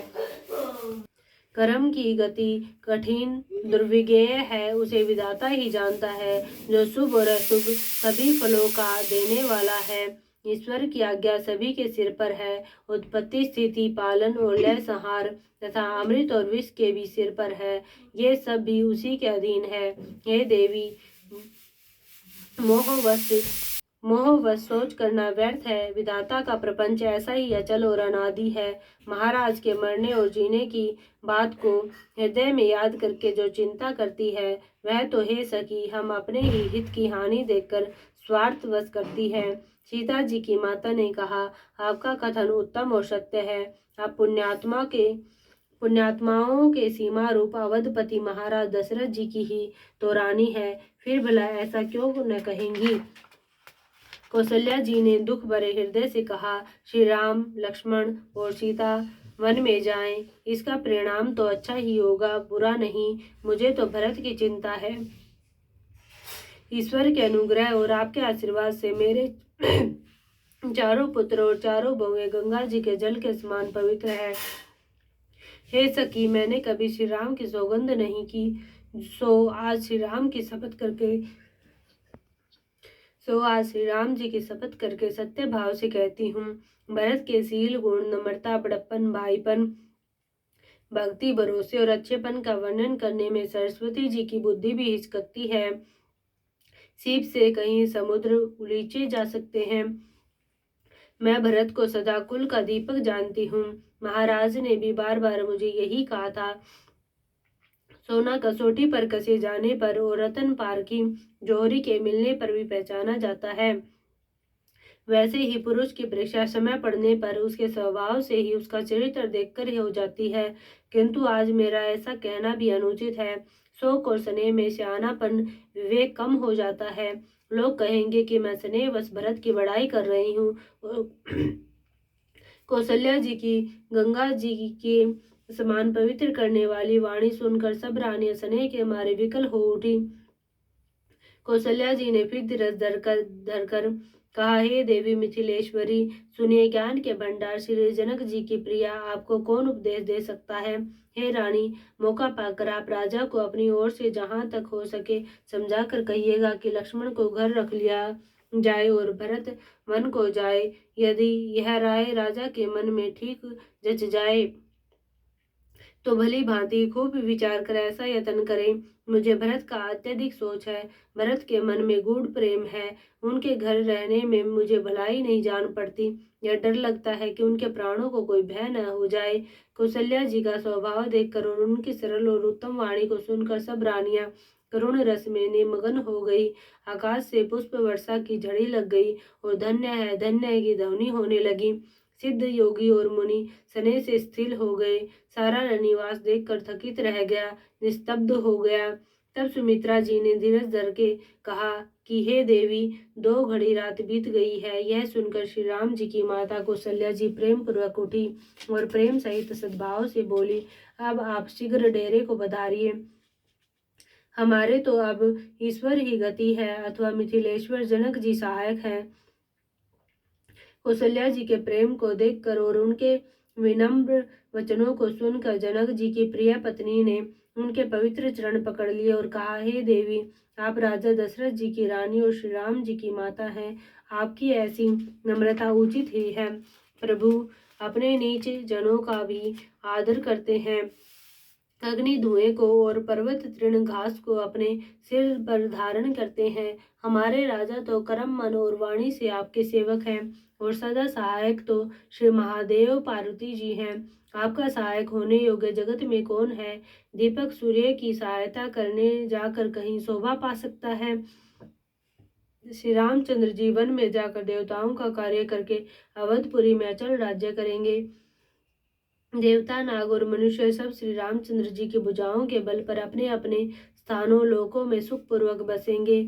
यह सब याज्ञवल्क्य मुनि ने पहले ही से कह रखा है। हे देवी, मुनि का कथन व्यर्थ झूठा नहीं हो सकता।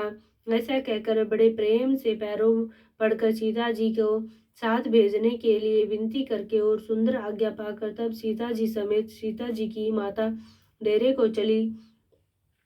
जानकी जी अपने प्यारे कुटुंबियों से जो जिस योग्य था उससे उसी प्रकार मिली। जानकी जी को तपस्विनी के वेश में देखकर सभी शोक से अत्यंत व्याकुल हो गए।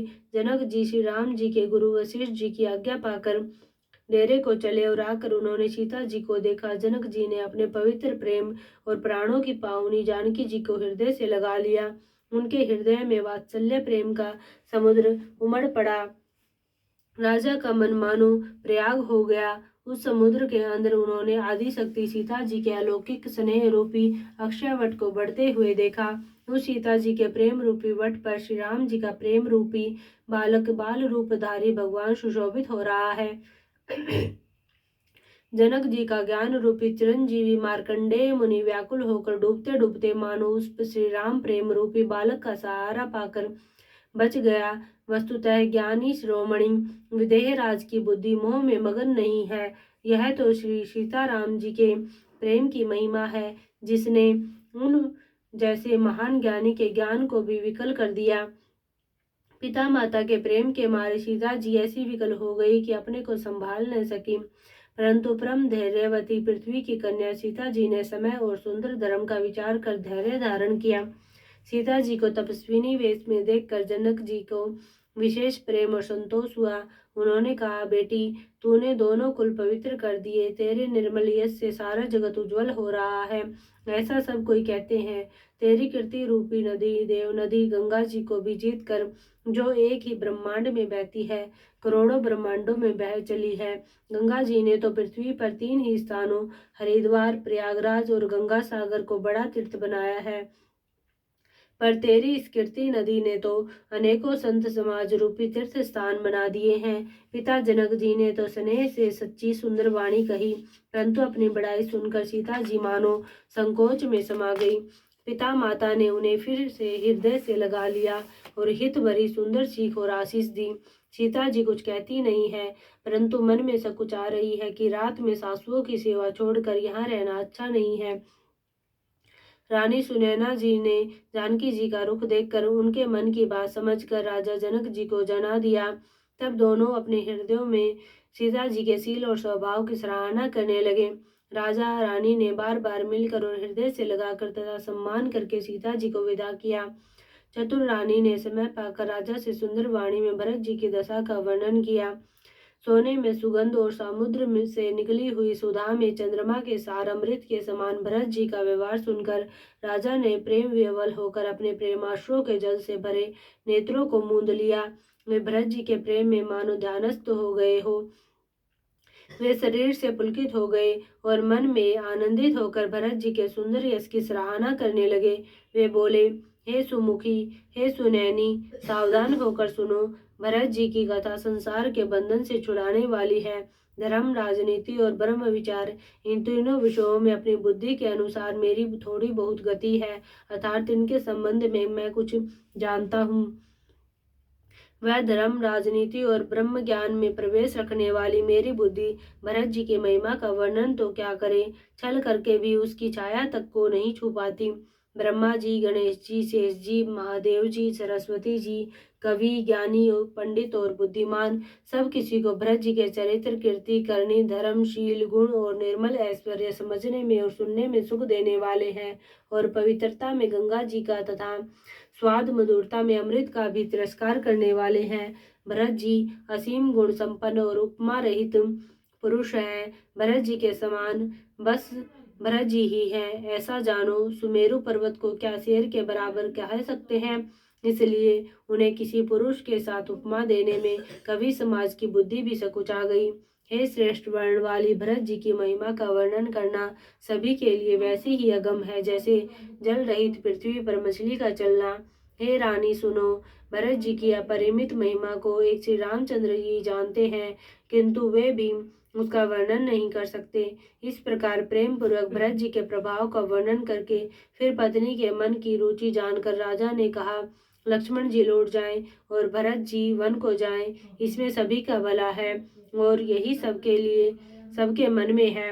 परंतु हे देवी, भरत जी तथा श्री रामचंद्र जी का प्रेम और एक दूसरे पर विश्वास बुद्धि और विचार की सीमा में नहीं आ सकता। यद्यपि श्री रामचंद्र जी समता की सीमा है, तथापि भरत जी प्रेम और ममता की सीमा है। श्री रामचंद्र जी के प्रति अनन्य प्रेम को छोड़कर भरत जी ने समस्त परमार्थ, स्वार्थ और सुखों की और सपन में भी मन से भी नहीं ताका है। श्री राम जी के चरणों का प्रेम ही उनका साधन है और वही सिद्धि है। मुझे तो भरत जी का बस यही एकमात्र सिद्धांत जान पड़ता है। राजा ने बिलक कर प्रेम से गदगद होकर कहा, भरत जी भूल कर भी श्री रामचंद्र जी की आज्ञा को मन से भी नहीं टालेंगे, अतः स्नेह के वश होकर चिंता नहीं करनी चाहिए। श्री राम जी और भरत जी के गुणों की प्रेम पूर्वक गणना करते कहते सुनते पति पत्नी को रात पलक के समान बीत गई। प्रातः काल दोनों राज समाज जागे और नहा कर देवताओं की पूजा करने लगे।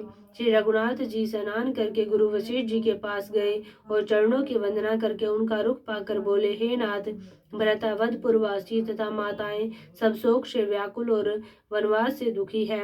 मिथिलापति राजा जनक जी को भी समाज सहित कलेश सहते बहुत दिन हो गए, इसलिए हे नाथ, जो उचित हो वही कीजिए, आप ही के हाथ सभी का हित है। ऐसा कहकर श्री रघुनाथ जी अंतत ही सकुचा गए। उनका शील स्वभाव देखकर प्रेम और आनंद से मुनि वशिष्ठ जी पुलकित हो गए। उन्होंने खुलकर कहा, हे राम, तुम्हारे बिना घर बार आदि संपूर्ण सुखों के साज दोनों राज समाजों को नरक के समान है। हे राम, तुम प्राणों के भी प्राण, आत्मा की भी आत्मा और सुख के भी सुख हो। हे तात, तुम्हें छोड़कर जिन्हें घर सुहाता है उन्हें विधाता विपरीत है। जहाँ श्री राम के चरण कमलों में प्रेम नहीं है, वह सुख कर्म और धर्म जल जाए। जिसमें श्री राम प्रेम की प्रधानता नहीं है, वह योग कुयोग है और वह ज्ञान अज्ञान है। तुम्हारे बिना ही सब दुखी है और जो सुखी है वे तुम ही से सुखी हैं। जिस किसी के जी में जो कुछ है तुम सब जानते हो। आपकी आज्ञा सभी के सिर पर है। कृपालु, आपको सभी की स्थिति अच्छी तरह मालूम है, अतः आप आश्रम को पधारिए। इतना कह मुनिराज स्नेह से स्थिर हो गए। तब श्री राम जी प्रणाम करके चले गए और ऋषि वशिष्ठ जी धीरज धरकर जनक जी के पास आए। गुरु जी ने श्री रामचंद्र जी के शील और स्नेह से युक्त स्वभाव से ही सुंदर वचन राजा जनक जी को सुनाए और कहा, हे महाराज, अब वही कीजिए जिसमें सबका धर्म सहित हित हो। हे राजन, तुम ज्ञान के भंडार, सुजान, पवित्र हो, धर्म में धीर हो। इस समय तुम्हारे बिना इस दुविधा को दूर करने में और कौन समर्थ है। मुनि वशिष्ठ जी के वचन सुनकर जनक जी प्रेम में मगन हो गए। उनकी दशा देखकर ज्ञान और वैराग्य को भी वैराग्य हो गया, अर्थात उनके ज्ञान वैराग्य छूट से गए। वे प्रेम से स्थिर हो गए और मन में विचार करने लगे कि हम यहाँ आए, यह अच्छा नहीं किया। राजा दशरथ जी ने श्री राम जी को वन जाने के लिए कहा और स्वयं अपने प्रिय के प्रेम को प्रमाणित सच्चा कर दिया। प्रिय वियोग में प्राण त्याग दिए, परंतु हम अब इन्हें वन से और गहन वन को भेजकर अपने विवेक की बढ़ाई में आनंदित होते हुए लौटेंगे कि हमें जरा भी मोह नहीं है। हम श्री राम जी को वन में छोड़कर चले आए, दशरथ जी की तरह मरे नहीं। तपस्वी मुनि और ब्राह्मण यह सब सुन और देख कर प्रेमवश बहुत ही व्याकुल हो गए। समय का विचार करके राजा जनक जी धीरज धरकर समाज सहित भरत जी के पास चले। भरत जी के ने आकर उन्हें आगे होकर लिया, सामने आकर उनका स्वागत किया और समय अनुकूल अच्छे आसन दिए। तिरहुत राज जनक जी कहने लगे, हे तात भरत, तुमको श्री राम जी का स्वभाव मालूम ही है। श्री रामचंद्र जी सत्यव्रती और धर्मपरायण है, सबका शील और स्नेह रखने वाले हैं, इसलिए वे संकोचवश संकट सह रहे हैं। अब तुम जो आज्ञा दो वह उनसे कही जाए। भरत जी यह सुनकर पुलकित शरीर में और नेत्रों में जल भरकर बड़ा भारी धीरज धरकर बोले, हे प्रभु, आप हमारे पिता के समान प्रिय और पूज्य हैं और कुल गुरु श्री वशिष्ठ जी के समान हितैषी तो माता पिता भी नहीं है। विश्वामित्र जी आदि मुनियों और मंत्रियों का समाज है और आज के दिन ज्ञान के समुद्र आप भी उपस्थित हैं। हे स्वामी, मुझे अपना बच्चा सेवक और आज्ञा अनुसार चलने वाला समझकर शिक्षा दीजिए। इस समाज और पुण्य स्थल में आप जैसे ज्ञानी और पूज्य का पूछना, इस पर यदि मैं मौन रहता हूँ तो मलिन समझा जाऊंगा और बोलना पागलपन होगा। तथापि मैं छोटे मुंह बड़ी बात कहता हूँ। हे तात, विधाता को प्रतिकूल जानकर क्षमा कीजिएगा। वेद शास्त्र और पुराणों में प्रसिद्ध है और जगत जानता है कि सेवा धर्म बड़ा कठिन है। स्वामी धर्म में स्वामी के प्रति कर्तव्य पालन में और स्वार्थ में विरोध है, दोनों एक साथ नहीं निभ सकते। वह अंधा होता है और प्रेम को ज्ञान नहीं रहता।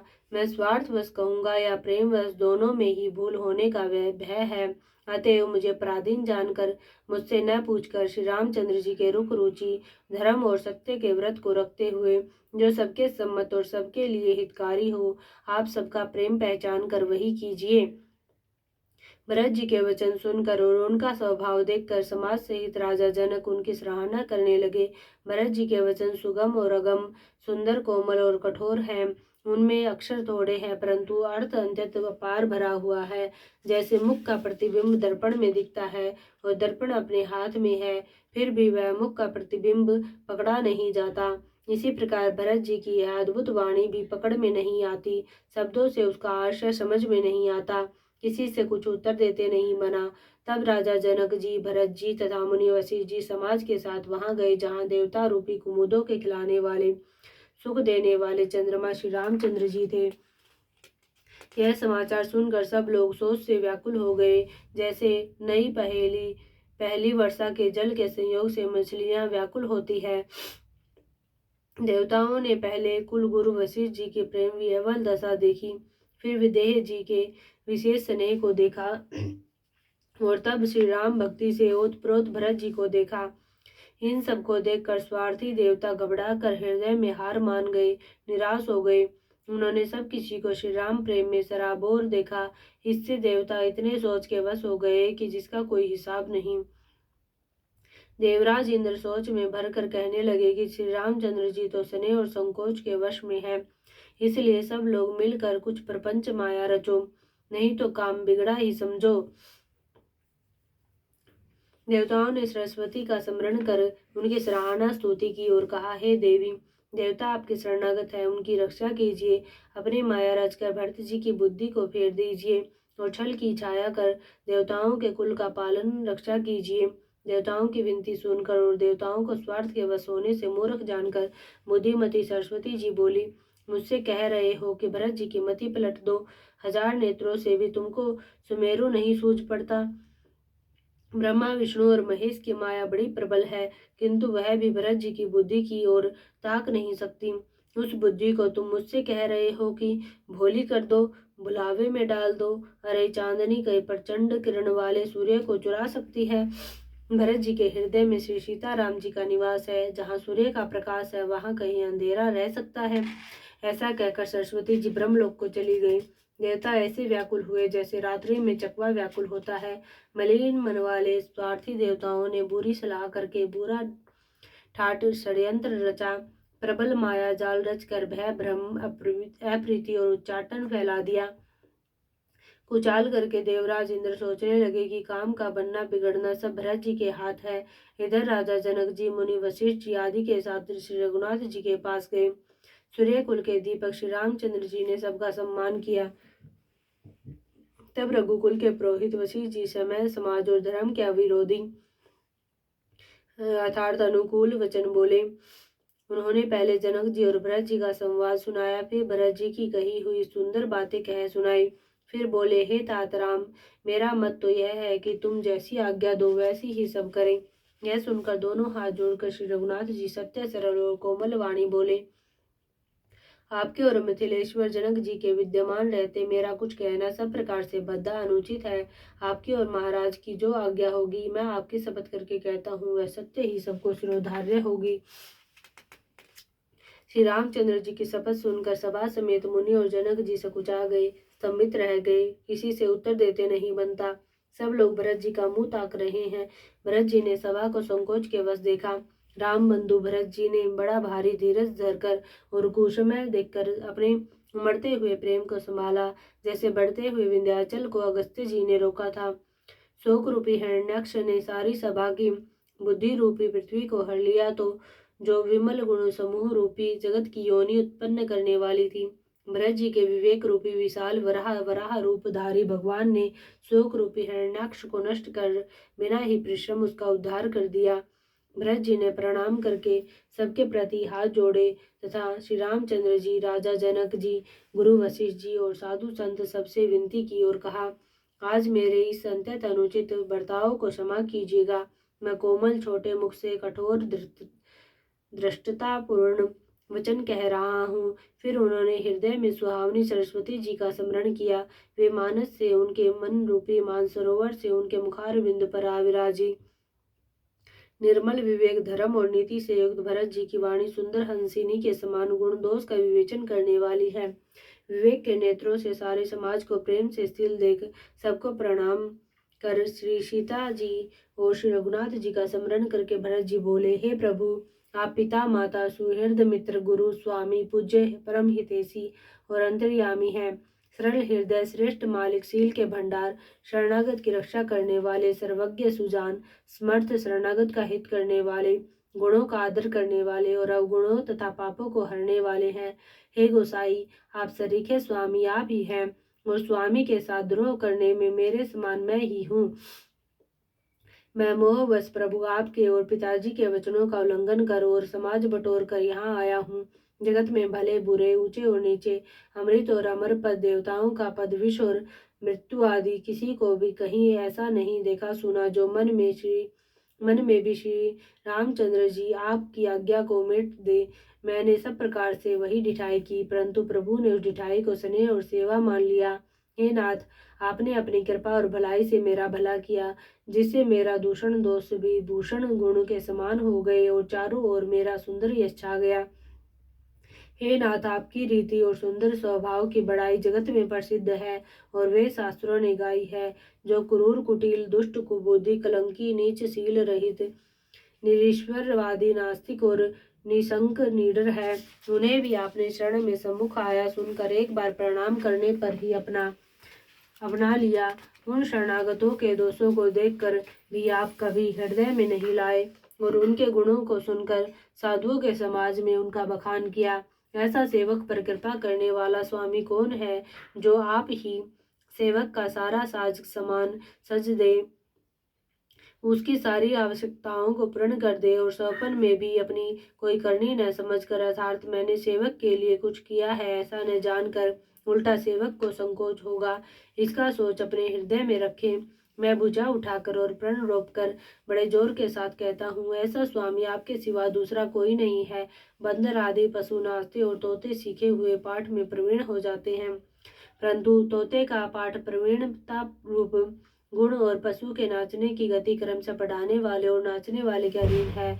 इस प्रकार अपने सेवकों की बिगड़ी बात सुधार कर और सम्मान देकर आपने उन्हें साधुओं का शिरोमणि बना दिया। कृपालु, आपके सिवा अपनी वृद्धावली का और कौन जबरदस्ती हठपूर्वक पालन करेगा। मैं शोक से, स्नेह से, बालक स्वभाव से आज्ञा को बाएं लाकर न मानकर चला आया, तो भी कृपालु स्वामी आपने अपनी ओर देखकर सभी प्रकार से मेरा भला ही माना, मेरे इस अनुचित कार्य को अच्छा ही समझा। मैंने सुंदर मंगलों के मूल आपके चरणों का दर्शन किया और यह जान लिया कि स्वामी मुझ पर स्वभाव से ही अनुकूल है। इस बड़े समाज में अपने भाग्य को देखा कि इतनी बड़ी चूक होने पर भी स्वामी का मुझ पर कितना अनुराग है। कृपा निधान ने मुझ पर सांगोपांग भरपेट कृपा और अनुग्रह सब अधिक ही किए हैं, अर्थात मैं जिसके जरा भी लायक नहीं था उतनी अधिक सर्वांग पूर्ण कृपा आपने मुझ पर की है। हे गोसाई, आपने अपने शील, स्वभाव और भलाई से मेरा दुलार रखा। हे नाथ, मैंने स्वामी और समाज के संकोच को छोड़कर विनय या विनय भरी जैसी रुचि हुई वैसी ही वाणी कहकर सर्वथा रिठाई की है। हे देव, मेरे आर्त भाव आतुरता को जानकर आप क्षमा करेंगे। सुहृदय बिना ही हेतु के हित करने वाले बुद्धिमान और श्रेष्ठ मालिक से बहुत कहना बड़ा अपराध है, इसलिए हे देव, अब मुझे आज्ञा दीजिए। आपने मेरी सभी बात सुधार दी। प्रभु, आपके चरण कमलों की रज जो सत्य, सुकृत, पुण्य और सुख की सुहावनी सीमा अवधि है, उसकी दुहाई करके मैं अपने हृदय को जागते सोते और स्वप्न में भी बनी रहने वाली रुचि इच्छा कहता हूँ। वह रुचि है कपट, स्वार्थ और अर्थ, धर्म, काम, मोक्ष रूप चारों फलों को छोड़कर स्वाभाविक प्रेम से स्वामी की सेवा करना और आज्ञा पालन के समान श्रेष्ठ स्वामी की और कोई सेवा नहीं है। हे देव, अब वही आज्ञा रूप प्रसाद सेवक को मिल जाए। भरत जी ऐसा कहकर प्रेम के बहुत ही विवश हो गए। शरीर पुलकित हो उठा, नेत्रों में प्रेमाश्रुओं का जल भर आया। अकुला कर व्याकुल होकर उन्होंने प्रभु श्री रामचंद्र जी के चरण कमल पकड़ लिए। उस समय को समय को स्नेह को कहा नहीं जा सकता। कृपा सिंधु श्री रामचंद्र जी ने सुंदर वाणी से भरत जी का सम्मान करके हाथ पकड़कर उनको अपने पास बिठा लिया। भरत जी की विनती सुनकर और उनका स्वभाव देखकर सारी सभा और श्री रघुनाथ जी स्नेह से स्थिर हो गए। श्री रघुनाथ जी, साधुओं का समाज, मुनि वशिष्ठ जी और मिथिलापति जनक जी स्नेह से स्थिर हो गए। सब मन ही मन भरत जी के भाईपन और उनकी भक्ति की अतिशय महिमा को सराहने लगे। देवता मलिन से मन से भरत जी की प्रशंसा करते हुए उन पर फूल बरसाने लगे। तुलसीदास जी कहते हैं, सब लोग भरत जी का भाषण सुनकर व्याकुल हो गए और ऐसे सकुचा गए जैसे रात्रि के आगमन से कमल। दोनों समाजों के सभी नर नारियों को दीन और दुखी देखकर महामलिन मन इंद्र मरे हुओं को मार कर अपना मंगल चाहता है। देवराज इंद्र कपट और कुचाल की सीमा है, उसे पराई हानि और अपना लाभ ही प्रिय है। इंद्र की रीति कोए के समान है, वह छली और मलिन मन है, उसका कहीं किसी पर विश्वास नहीं है। पहले तो कुमत बुरा विचार करके कपट को बटोरा, अनेक प्रकार के कपट का साज सजा, फिर वह कपट जनित उच्चाट सबके सिर पर डाल दिया। फिर देव माया से सब लोगों को विशेष रूप से मोहित कर दिया, किंतु श्री रामचंद्र जी के प्रेम से उनका अंततः विछोह नहीं हुआ। अर्थात उनका श्री राम जी के प्रति प्रेम कुछ तो बना ही रहा। भय और उच्चाट के वश किसी का मन स्थिर नहीं है। क्षण में उनकी वन में रहने की इच्छा होती है और क्षण में उन्हें घर अच्छे लगने लगते हैं। मन की इस प्रकार की दुविधामय स्थिति से प्रजा दुखी हो रही है, मानो नदी और समुद्र के संगम का जल शुद्ध हो रहा हो। जैसे नदी और समुद्र के संगम का जल स्थिर नहीं रहता, कभी इधर आता है कभी उधर जाता है, उसी प्रकार दशा प्रजा के मन की हो गई। चित्त दो तरफा हो जाने से वे कहीं संतोष नहीं पाते और एक दूसरे से अपना मर्म भी नहीं कहते। कृपा निधान श्री रामचंद्र जी यह दशा देखकर हृदय में हंसकर कहने लगे, कुत्ता इंद्र और नवयोग कामी पुरुष एक सरीखे एक ही स्वभाव के हैं। पाणिनीय व्याकरण के अनुसार स्वन, युवन और मगवन शब्दों के रूप भी एक सरीखे होते हैं। भरत जी, जनक जी, मुनिजन, मंत्री और ज्ञानी साधु संतों को छोड़कर अन्य सभी पर जिस मनुष्य को जिस योग्य, जिस प्रकृति और जिस स्थिति का पाया, उस पर वैसी ही देव माया लग गई। कृपा सिंधु श्री रामचंद्र जी ने लोगों को अपने स्नेह और देवराज इंद्र के भारी छल से दुखी देखा। सभा, राजा जनक, गुरु, ब्राह्मण और मंत्री आदि सभी की बुद्धि को भरत जी की भक्ति ने कील दिया। सब लोग चित्र लिखे से श्री रामचंद्र जी की ओर देख रहे हैं, सकुचाते हुए सिखाए हुए से वचन बोलते हैं। भरत जी की प्रीति, नम्रता, विनय और बड़ाई सुनने में सुख देने वाली है, पर उसके वर्णन करने में कठिनता है। जिनकी भक्ति का लवलेश देखकर मुनिगण और मिथिलेश्वर जनक जी प्रेम में मगन हो गए, उन भरत जी की महिमा तुलसीदास कैसे कहे। उनकी भक्ति और सुंदर भाव से कवि के हृदय में सुबुद्धि उलस रही है, विकसित हो रही है, परंतु वह बुद्धि अपने को छोटी और भरत जी की महिमा को बड़ी जानकर कवि परंपरा की मर्यादा को मानकर सकुचा गई। उसका वर्णन करने का साहस नहीं कर सकी। उसकी गुणों में रुचि तो बहुत है, पर उन्हें कह नहीं सकती। बुद्धि की गति बालक के वचनों की तरह हो गई, वह कुंठित हो गई। भरत जी का निर्मल यश निर्मल चंद्रमा है और कवि की सुबुद्धि चकोरी है, जो भक्तों के हृदय रूपी निर्मल आकाश में उस चंद्रमा को उदित देखकर उसकी ओर टकटकी लगाए देखती ही रह गई है, तब उसका वर्णन कौन करे। भरत जी के स्वभाव का वर्णन वेदों के लिए भी सुगम नहीं है, अतः मेरी तुच्छ बुद्धि की चंचलता को कवि लोग क्षमा करें। भरत जी के सद्भाव को कहते सुनते कौन मनुष्य श्री सीताराम जी के चरणों में अनुरक्त न हो जाएगा। भरत जी का स्मरण करने से जिसको श्री राम जी का प्रेम सुलभ न हुआ, उसके समान वाम अभागा और कौन होगा।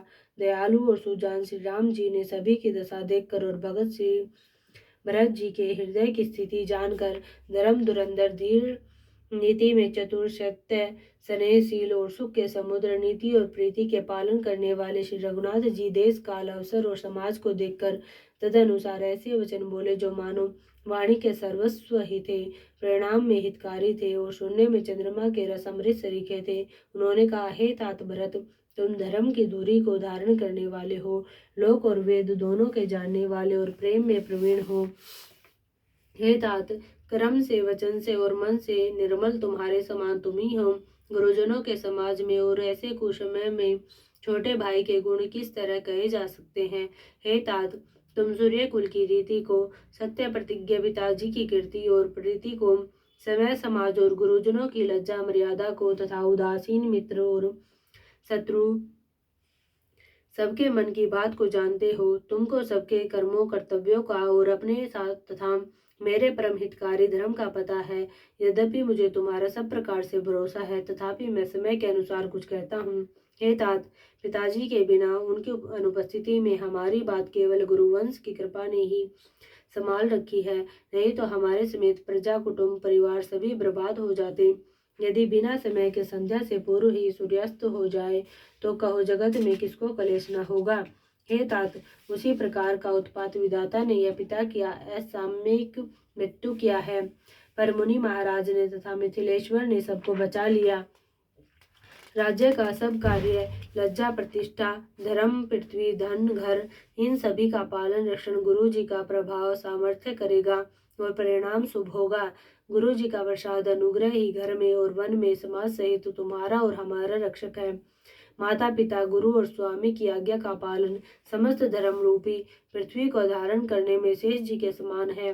हे तात, तुम वही करो और मुझसे भी वही कराओ तथा सूर्य कुल के रक्षक बनो। साधक के लिए यह एक आज्ञा पालन रूपी साधना संपूर्ण सिद्धियों की देने वाली कीर्तिमयी सदगतिमयी और ऐश्वर्यमयी त्रिवेणी है। ऐसे विचार कर भारी संकट सहकर भी प्रजा और परिवार को सुखी करो। हे भाई, मेरी विपत्ति सभी ने बांट ली है, परंतु तुमको तो अवधि 14 वर्ष तक बड़ी कठिनाई है, सबसे अधिक दुख है। तुमको कोमल जानकर भी मैं कठोर वियोग की बात कह रहा हूँ। हे तात, बुरे समय में मेरे लिए यह कोई अनुचित बात नहीं है। कठोर कुअवसर में श्रेष्ठ भाई ही सहायक होते हैं।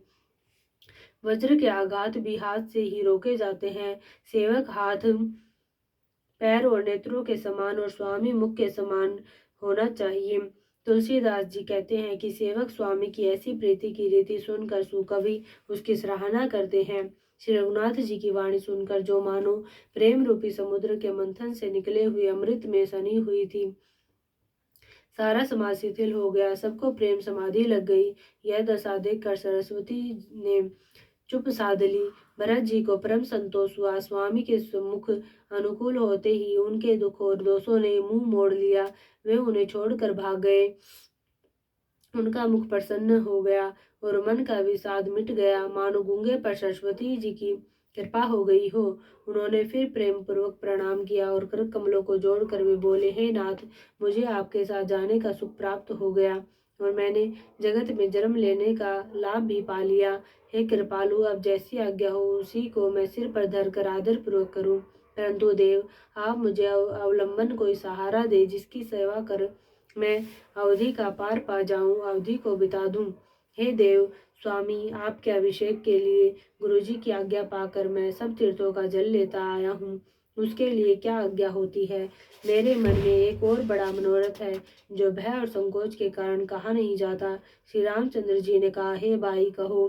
तब प्रभु की आज्ञा पाकर भरत जी स्नेहपूर्ण सुंदर वाणी बोले, आज्ञा हो तो चित्रकूट के पवित्र स्थान, तीर्थ, वन, पक्षी, पशु, तालाब, नदी, झरने और पर्वतों के समूह तथा विशेषकर प्रभु आपके चरण चिन्हों से अंकित भूमि को देखाऊं। श्री रघुनाथ जी बोले, अवश्य ही अत्रि ऋषि की आज्ञा को सिर पर धारण करो। उनसे पूछ कर वे जैसा कहे वैसा करो और निर्भय होकर वन में विचरो। हे भाई, अत्रि मुनि के प्रसाद से वन मंगलों का देने वाला परम पवित्र और अत्यंत सुंदर है। ऋषियों के प्रमुख अत्रि जी जहाँ आज्ञा दे वहीं लाया हुआ तीर्थों का जल स्थापित कर देना। प्रभु के वचन सुनकर भरत जी ने सुख पाया और आनंदित होकर मुनि अत्रि जी के चरण कमलों में सिर नवाया। समस्त सुंदर मंगलों का मूल भरत जी और श्री रामचंद्र जी का संवाद सुनकर स्वार्थी देवता रघुकुल की सराहना करके कल्प वृक्ष के फूल बरसाने लगे। भरत जी धन्य है, स्वामी श्री राम जी की जय हो। ऐसा कहते हुए देवता बलपूर्वक अत्यधिक हर्षित होने लगे। भरत जी के वचन सुनकर मुनि वशिष्ठ जी, मिथिलापति जनक जी और सभा में सब किसी को बड़ा उत्साह आनंद हुआ। भरत जी और श्री रामचंद्र जी के गुण समूह की तथा प्रेम की विदेह राज जनक जी पुलकित होकर प्रशंसा कर रहे हैं। सेवक और स्वामी दोनों का सुंदर स्वभाव है। इनके नियम और प्रेम पवित्र को भी अत्यंत पवित्र करने वाले हैं। मंत्री और सभासद सभी प्रेम मुग्ध होकर अपनी अपनी बुद्धि के अनुसार सराहना करने लगे। श्री रामचंद्र जी और भरत जी का संवाद सुनकर दोनों समाजों के हृदयों में हर्ष और विषाद, भरत जी के सेवा धर्म को देखकर हर्ष और राम वियोग की संभावना से विषाद दोनों हुए। श्री रामचंद्र जी की माता कौशल्या जी ने दुख और सुख को समान जानकर श्री राम जी के गुण कहकर दूसरी रानियों को धैर्य बंधाया। कोई श्री राम जी के बड़ाई बड़प्पन की चर्चा कर रहे हैं तो कोई भरत जी के अच्छेपन की सराहना करते हैं। तब अत्रि जी ने भरत जी से कहा, इस पर्वत के समीप ही एक सुंदर कुआं है। इस पवित्र, अनुपम और अमृत जैसे तीर्थ जल को उसी में स्थापित कर दीजिए। भरत जी ने अत्रि मुनि की आज्ञा पाकर जल के सब पात्र रवाना कर दिए और छोटे भाई शत्रुघ्न, अत्रि मुनि तथा अन्य साधु संतों सहित आप वहां गए जहां वह अथाह कुआं था और उस पवित्र जल को उस पुण्य स्थल में रख दिया। तब अत्रि मुनि ने प्रेम से आनंदित होकर ऐसा कहा, हे तात, यह अनादि सिद्ध स्थल है। काल कर्म से यह लोप हो गया था, इसलिए किसी को इसका पता नहीं था। तब भरत जी के सेवकों ने उस जलयुक्त स्थान को देखा और उस सुंदर तीर्थों के जल के लिए एक खास कुआं बना दिया। देवयोग से विश्व भर का उपकार हो गया। धर्म का विचार जो अंत्यतः अगम था वह इस कूप के प्रभाव से सुगम हो गया। अब इसको लोग भरत कूप कहेंगे। तीर्थों के जल के संयोग से तो यह अंत्यतः ही पवित्र हो गया। इसमें प्रेम पूर्वक नियम से स्नान करने पर प्राणी मन, वचन और कर्म से निर्मल हो जाएंगे। कूप की महिमा कहते हुए सब लोग वहां गए जहां श्री रघुनाथ जी थे। श्री रघुनाथ जी को अत्रि जी ने उस तीर्थ का पुण्य प्रभाव सुनाया। प्रेम पूर्वक धर्म के इतिहास कहते वह रात सुख से बीत गई और सवेरा हो गया। भरत शत्रुघ्न दोनों भाई नित्य क्रिया पूरी करके श्री राम जी, अत्रि जी और गुरु वशिष्ठ जी की आज्ञा पाकर समाज सहित सब साज से श्री राम जी के वन में भ्रमण पर दक्षिणा करने के लिए पैदल ही चले। कोमल चरण और बिना जूते के चल रहे हैं, यह देखकर पृथ्वी मन ही मन सकुचा कर कोमल हो गई। कुछ कांटे, कंकड़ी, दरारें आदि कड़वी, कठोर और बुरी वस्तुओं को छिपा कर पृथ्वी ने सुंदर और कोमल मार्ग कर दिए। सुखों को साथ लिए सुखदायक शीतल मंद सुगंध हवा चलने लगी। रास्ते में देवता फूल बरसाकर, बादल छाया करके, वृक्ष फूल फलकर, तृण अपनी कोमलता से, मृग पशु देखकर और पक्षी सुंदरवाणी बोलकर सभी भरत जी को श्री रामचंद्र जी के प्यारे जानकर उनकी सेवा करने लगे। जब एक साधारण मनुष्य को भी आलस्य से जमाई लेते समय राम कह देने से ही सब सिद्धियां सुलभ हो जाती है, तब श्री रामचंद्र जी के प्राण प्यारे भरत जी के लिए यह कोई बड़ी आश्चर्य की बात नहीं है। इस प्रकार भरत जी वन में फिर रहे हैं। उनके नियम और प्रेम को देखकर मुनि भी सकुचा जाते हैं।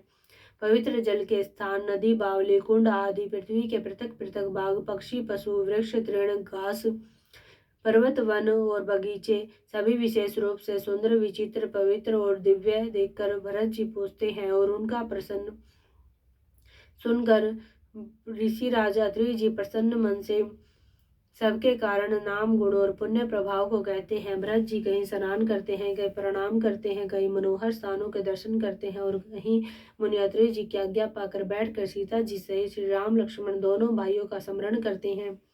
भरत जी के स्वभाव, प्रेम और सुंदर सेवा भाव को देखकर वन देवता आनंदित होकर आशीर्वाद देते हैं। जो घूम फिर कर 2.5 पैर दिन बीतने पर लौट पड़ते हैं और आकर प्रभु श्री रघुनाथ जी के चरण कमलों का दर्शन करते हैं। भरत जी ने 5 दिन में सब तीर्थ स्थानों के दर्शन कर लिए।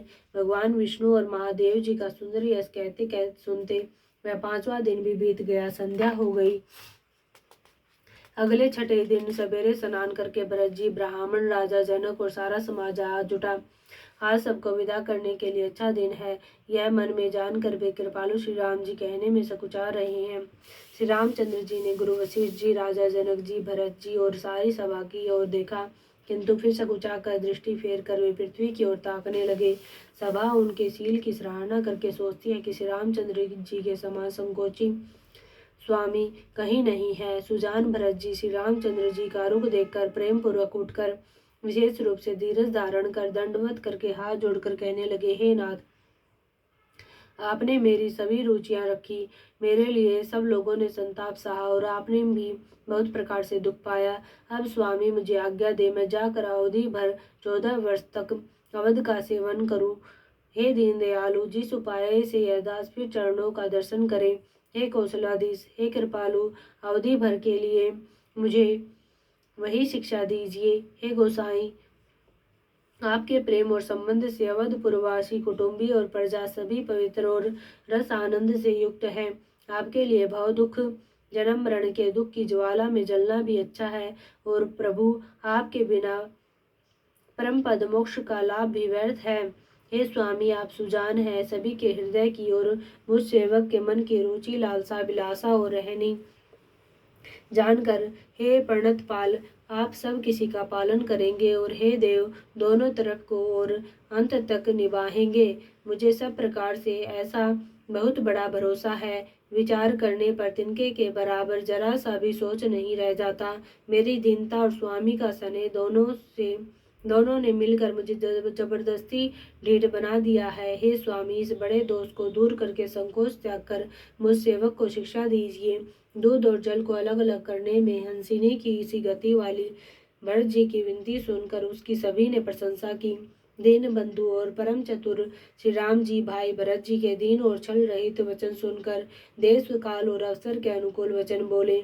हे तात, तुम्हारी, मेरी, परिवार की, घर की और वन की सारी चिंता गुरु वशिष्ठ जी और महाराज जनक जी को है।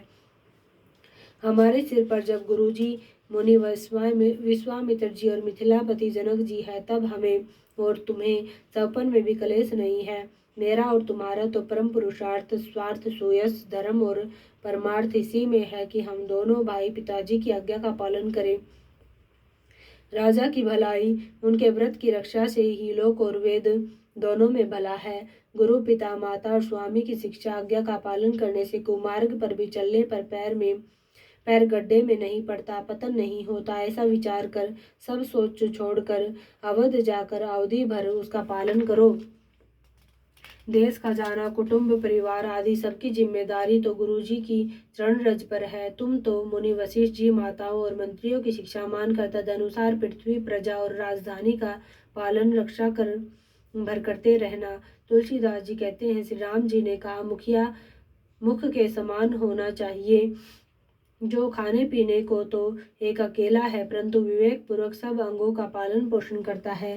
राजधर्म का सर्वस्व सार भी इतना ही है, जैसे मन के भीतर मनोरथ छिपा रहता है। श्री रघुनाथ जी ने भाई भरत को बहुत प्रकार से समझाया, परंतु कोई अवलंबन पाए बिना उनके मन में न संतोष हुआ न शांति।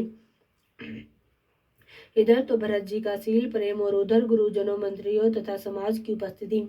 यह देखकर श्री रघुनाथ जी संकोच तथा स्नेह के विशेष वशीभूत हो गए, अर्थात भरत जी के प्रेमवश उन्हें पावरी देना चाहते हैं, किंतु साथ ही गुरु आदि का संकोच भी होता है। आखिर भरत जी के प्रेमवश प्रभु श्री रामचंद्र जी ने कृपा कर खड़ाऊ दे दी, और भरत जी ने उन्हें आदर पूर्वक सिर पर धारण कर लिया। करुणा निधान श्री रामचंद्र जी के दोनों खड़ाऊ प्रजा के प्राणों की रक्षा के लिए मानो दो पहरेदार है। भरत जी के प्रेम रूपी रतन के लिए मानो डिब्बा है, और जीव के साधन के लिए मानो राम नाम के दो अक्षर है। रघुकुल की रक्षा के लिए दो किवाड़ है। कुशल श्रेष्ठ कर्म करने के लिए दो हाथ की भांति सहायक है, और सेवा रूपी श्रेष्ठ धर्म के सुजाने के लिए निर्मल नेत्र है। भरत जी स्वावलंबन के मिल जाने से परम आनंदित है। उन्हें ऐसा ही सुख हुआ जैसे श्री सीताराम जी के रहने से होता। भरत जी ने प्रणाम करके विदा मांगी, तब श्री राम जी चंद्र जी ने उन्हें हृदय से लगा लिया। इधर कुटिल इंद्र ने बुरा मौका पाकर लोगों का उच्चाटन कर दिया। वह कुचाल भी सबके लिए हितकर हो गई। अवधि की आशा के समान ही वह जीवन के लिए संजीवनी हो गई। नहीं तो उच्चाटन न होता तो लक्ष्मण जी, सीता जी और श्री रामचंद्र जी के वियोग रूपी बुरे रोग से सब लोग घबराकर हाय हाय करके मर ही जाते। श्री राम जी की कृपा ने सारी उलझन सुधार दी। देवताओं की सेना तो लूटने आई थी, वही गुणदायक, हितकारी और रक्षक बन गई। श्री राम जी भुजाओं में भरकर भाई भरत से मिल रहे हैं। श्री राम जी के प्रेम का वह रस आनंद कहते नहीं बनता। तन, मन और वचन तीनों में प्रेम उबड़ पड़ा। धीरज की धूरी को धारण करने वाले श्री रघुनाथ जी ने भी धीरज त्याग दिया। वे कमल सदृश नेत्रों से प्रेमाश्रुओं का जल बहाने लगे। उनकी यह दशा देखकर देवताओं की सभा समाज दुखी हो गई। मुनिगण गुरु वशिष्ठ जी और जनक जी सरीखे धीर धुरंधर, जो अपने मनों को ज्ञान रूपी अग्नि में सोने के समान कस चुके थे, जिनको ब्रह्मा जी ने निर्लेप ही रचा, और वे जो जगत रूपी जल में कमल के पत्ते की तरह ही जगत में रहते हुए भी जगत से अनासक्त पैदा हुए, वे भी श्री राम जी और भरत जी के उपमा रहित अपार प्रेम को देखकर वैराग्य और विवेक सहित तन मन वचन से उस प्रेम में मग्न हो गए। जहाँ जनक जी और गुरु वशिष्ठ जी की बुद्धि की गति कुंठित हो गई, उस दिव्य प्रेम को प्राकृत लौकिक कहने में बड़ा दोष है। श्री रामचंद्र जी और भरत जी के वियोग का वर्णन करते सुनकर लोग कवि को कठोर हृदय समझेंगे, वह संकोच रस अकथनीय है। अतएव कवि की सुंदर वाणी उस समय उसके प्रेम को स्मरण करके सकुचा गई। भरत जी को भेंट कर श्री रघुनाथ जी ने उनको समझाया, फिर हर्षित होकर शत्रुघ्न जी को हृदय से लगा लिया। सेवक और मंत्री भरत जी का रुख पाकर सब अपने अपने काम में जा लगे। यह सुनकर दोनों समाजों में दारुण दुख छा गया। वे चलने की तैयारियां करने लगे। प्रभु के चरण कमलों की वंदना करके तथा श्री राम जी की आज्ञा को सिर पर रखकर भरत शत्रुघ्न दोनों भाई चले। मुनि तपस्वी और वन देवता सबका बार बार सम्मान करके उनकी विनती की। फिर लक्ष्मण जी को क्रमशः भेंट कर तथा प्रणाम करके और सीता जी के चरणों की धूलि को सिर पर धारण करके और समस्त मंगलों के मूल आशीर्वाद सुनकर वे प्रेम सहित चले। छोटे भाई लक्ष्मण जी समेत श्री राम जी ने राजा जनक जी को सिर नवाकर उनकी बहुत प्रकार से विनती और बड़ाई की और कहा, हे देव, दयावश आपने बहुत दुख पाया, आप समाज सहित वन में आए, अब आशीर्वाद देकर नगर को पधारिए। यह सुन राजा जनक जी ने धीरज धरकर गमन किया। फिर श्री रामचंद्र जी ने मुनि ब्राह्मण और साधुओं को विष्णु और शिव के समान जानकर सम्मान करके उनको विदा किया।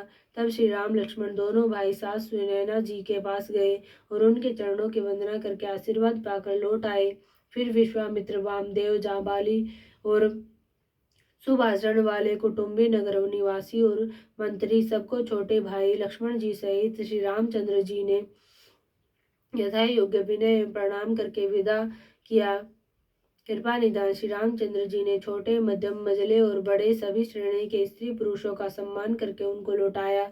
भरत की माता केकई के चरणों की वंदना करके प्रभु श्री रामचंद्र जी ने पवित्र निश्चल प्रेम के साथ उनसे मिल बैठ कर तथा उनके सारे संकोच और सोच को मिटाकर पाल की सजा कर उनको विदा किया। प्राण प्रिय पति श्री रामचंद्र जी के साथ पवित्र प्रेम करने वाली सीता जी नेहर के कुटुंबियों से तथा माता पिता से मिलकर लौट आई। फिर प्रणाम करके सब सासुओं से गले लगकर मिली।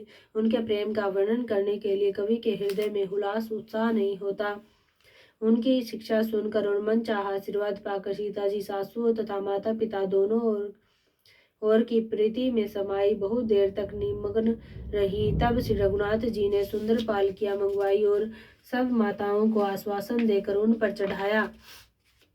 दोनों भाइयों ने माताओं से समान प्रेम से बार बार मिलजुल कर उनको पहुंचाया। भरत जी और राजा जनक जी के दलों ने घोड़े, हाथी और अनेकों तरह की सवारियां सजाकर प्रस्थान किया। सीता जी एवं लक्ष्मण जी सहित श्री रामचंद्र जी को हृदय में रखकर सब लोग बेसुध हुए चले जा रहे हैं। बैल, घोड़े, हाथी आदि पशु हृदय में हारे स्थिर हुए परवश मनमारे चले जा रहे हैं। गुरु वशिष्ठ जी और गुरु पत्नी अरुंधति के चरणों की वंदना करके सीता जी और लक्ष्मण जी सहित प्रभु श्री रामचंद्र जी हर्ष और विषाद के साथ लौटकर पर्णकुटी पर आए। फिर सम्मान करके निषाद राज को विदा किया। वह चला तो सही, किंतु उसके हृदय में विरह का बड़ा भारी विषाद था। फिर श्री राम जी ने कोल की रात भील आदि वनवासी लोगों को लौटाया। वे सब जोहार कर वंदना कर करके लौटे।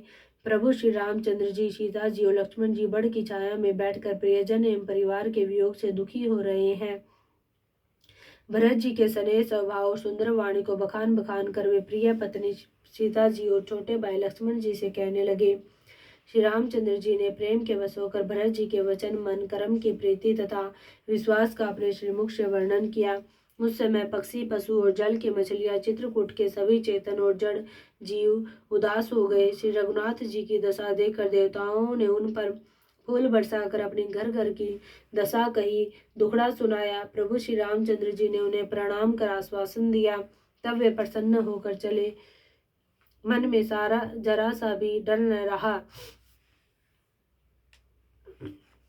छोटे भाई लक्ष्मण जी और सीता जी समेत प्रभु श्री रामचंद्र जी पर्णकुटी में ऐसे सुशोभित हो रहे हैं मानो वैराग्य, भक्ति, ज्ञान शरीर धारण करके सुशोभित हो रहे हो।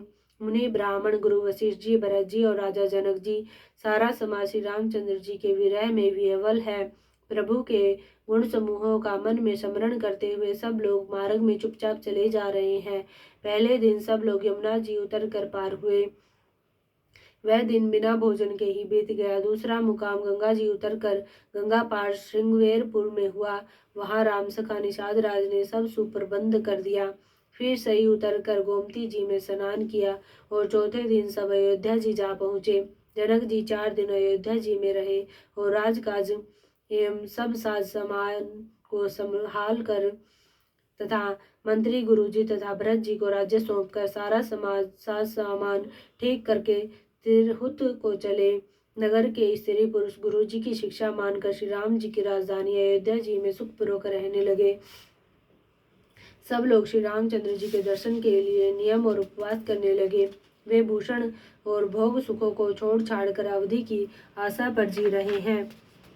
भरत जी ने मंत्रियों और विश्वासी सेवकों को समझाकर उद्यत किया। वे सब सीख पाकर अपने अपने काम में लग गए।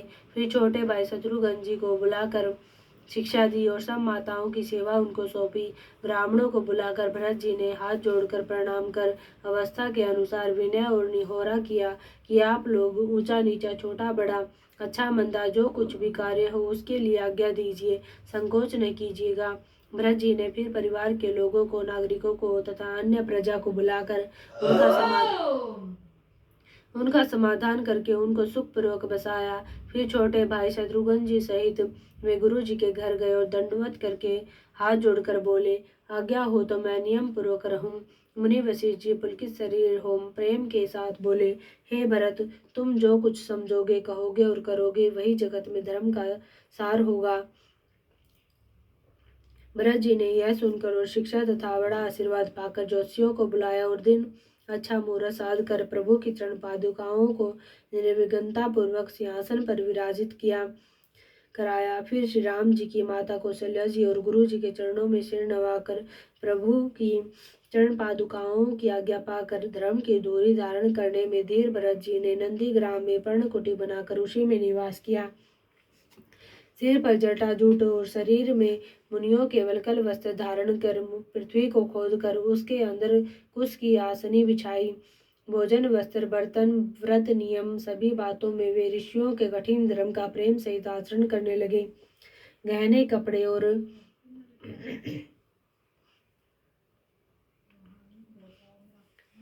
कपड़े और अनेकों प्रकार के भोग सुखों को मन, तन और वचन से तृण तोड़कर प्रतिज्ञा करके त्याग दिया। जिस अयोध्या के राज्य को देवराज इंद्र सिंहाते थे और जहाँ के राजा दशरथ जी की संपत्ति सुनकर कुबेर भी लज्जा जाते थे, उसी अयोध्यापुरी में भरत जी अनासक्त होकर इस प्रकार निवास कर रहे हैं जैसे चंपा के बाग में भौरा। इस श्री रामचंद्र जी के प्रेमी बड़भागी पुरुष लक्ष्मी के विलास भोगेश्वर्य को वमन की भांति त्याग देते हैं, फिर उसकी ओर ताकते भी नहीं। फिर भरत जी तो स्वयं श्री रामचंद्र जी के प्रेम के पात्र हैं। वे इस भोगेश्वर्य त्याग रूप करनी से बड़े नहीं हुए, अर्थात उनके लिए यह कोई बड़ी बात नहीं है। पृथ्वी पर का जल न पीने की टेक से चातक की और निर्शीर विवेक की विभूति शक्ति से हंस की भी सराहना होती है। भरत जी का शरीर दिनों दिन दुबला होता जाता है। तेज, अन्न, घृत आदि से उत्पन्न होने वाला मेद घट रहा है। बल और मुख छवि, मुख की कांति अथवा शोभा वैसी ही बनी हुई है। राम प्रेम का प्रण नित्य नया और पुष्ट होता है। धर्म का दल बढ़ता है और मन उदास नहीं है अर्थात प्रसन्न है। संस्कृत कोश में तेज का अर्थ मेद मिलता है और यह अर्थ लेने से घटई के अर्थ में भी किसी प्रकार की खींचतान नहीं करनी पड़ती। जैसे शरद ऋतु के प्रकाश विकास से जल घटता है किंतु बेंत शोभा पाते हैं और कमल विकसित होते हैं, शम दम शयम नियम और उपवास आदि भरत जी के हृदय रूपी निर्मल आकाश के नक्षत्र तारागण है। विश्वास ही उस आकाश में ध्रुव तारा है। 14 वर्ष की अवधि का ध्यान पूर्णिमा के समान है और स्वामी श्री राम जी की सुरती समृद्धि आकाश गंगा सरीखी प्रकाशित है। राम प्रेम ही अचल सदा रहने वाला और कलंक रहित चंद्रमा है। वह अपने समाज नक्षत्रों सहित नित्य सुंदर सुशोभित है। भरत जी की रहनी समझ करनी भक्ति वैराग्य निर्मल गुण और ऐश्वर्य का वर्णन करने में सभी सुकवि सुकुचाते हैं, क्योंकि वहाँ औरों की तो बात ही क्या, स्वयं शेष गणेश और सरस्वती जी की भी पहुँच रही है। वे नित्य प्रति प्रभु की पादुकाओं का पूजन करते हैं। हृदय में प्रेम समाता नहीं है। पादुकाओं से आज्ञा मांग मांग कर वे बहुत प्रकार सब प्रकार के राजकाज करते हैं। शरीर पुलकित है, हृदय में श्री सीता राम जी है। जीभ राम नाम जप रही है, नेत्रों में प्रेम का जल भरा है। लक्ष्मण जी, श्री राम जी और श्री सीता जी तो वन में बसते हैं, परंतु भरत जी घर ही में रह कर्तव्य के द्वारा शरीर को कस रहे हैं। दोनों ओर की स्थिति समझकर सब लोग कहते हैं कि भरत जी सब प्रकार से सराहने योग्य हैं। उनके व्रत और नियमों को सुनकर साधु संत भी सकुचा जाते हैं और उनकी स्थिति देखकर मुनिराज भी लज्जित होते हैं। भरत जी का परम पवित्र आचरण चरित्र मधुर सुंदर और आनंद मंगलों का करने वाला है। कलयुग के कठिन पापों और क्लेशों को हरने वाला है। महामोह रूपी रात्रि को नष्ट करने के लिए सूर्य के समान है। पाप समूह रूपी हाथी के लिए सिंह है। सारे संतापों के दल का नाश करने वाला है। भक्तों को आनंद देने वाला और भव के भार संसार के दुख का भंजन करने वाला तथा श्री राम प्रेम रूपी चंद्रमा का सार अमृत है। श्री सीताराम जी के प्रेम रूपी अमृत से परिपूर्ण भरत जी का जन्म यदि न होता तो मुनियों के मन को भी अगम यम नियम सम दम आदि कठिन व्रतों का आचरण कौन करता। दुख संताप दरिद्रता दम्भ आदि दोषों का अपने सुयश के बहाने कौन हरण करता तथा कली काल में तुलसीदास जैसे छठों को हठ पूर्वक कौन श्री राम जी के सम्मुख करता। तुलसीदास जी कहते हैं, जो कोई भरत जी के चरित्र को नियम से आदर पूर्वक सुनेंगे उनको अवश्य ही श्री सीताराम जी के चरणों में प्रेम होगा और सांसारिक विषय रस से वैराग्य होगा। भरत चरित करिने मुँह तुलसी जो सादर सुनहि राम, तुलसी जो सादर सुनहि सिय राम पद पेमु अवसी होई भव रस बिरती। श्यावर राम जय जय राम, मेरे प्रभु राम जय जय, करो कल्याण जय जय राम, मेरा प्रणाम जय जय राम। मास पारायण 21वां विश्राम। श्यावर राम जय जय राम, मेरे प्रभु राम जय जय, करो कल्याण जय जय राम, मेरा प्रणाम जय जय राम। इति श्रीमद् रामचरितमानसे सकल कलिकलुस्वने द्वितीय सोपान समाप्त। कलयुग के संपूर्ण पापों को विध्वंस करने वाले श्री रामचरितमानस का यह दूसरा सोपान समाप्त हुआ। अयोध्या कांड समाप्त हुआ। श्यावर राम जय जय राम, मेरे प्रभु राम जय जय राम, करो कल्याण जय जय राम, मेरा प्रणाम जय जय राम। आरती श्री रामायण जी की, आरती श्री रामायण जी की। कीरति कलित ललित शिय पी की, गावत ब्रह्मादिक मुनि नारद, बाल्मीक विज्ञान विशारद, सुख सनकादिक शेष सारद, भरणी पवन सुत कीर्तिने की। आरती श्री रामायण जी की, गावत वेद पुराण अष्टदश छौ शास्त्र सब ग्रंथन को रस, मुनि जन धन संतन को सर्वस सार, अंश सम्मत सब ही की। आरती श्री रामायण जी की, गावत संतत शंभु भवानी, अरुघट संभव मुनि विज्ञानी, व्यास आदि कवि वर्ज बखानी, कागभु सुंडी गरुड़ के ही की। आरती श्री रामायण जी की, कलिमल हरनि विषय रस फीकी, सुभग सिंगार मुक्ति जुबती की, दलन रोग भव मुरी अमी की, तात मात सब विधि तुलसी की। आरती श्री रामायण जी की, कीरति कलित ललित शिय पी की। आरती श्री रामायण जी की, कीरति कलित ललित शिय पी की। आरती श्री रामायण जी की, कीरति कलित ललित शिय पी की। सियावर राम जय जय राम, मेरे प्रभु राम जय जय राम। करो कल्याण जय जय राम, मेरा प्रणाम जय जय राम।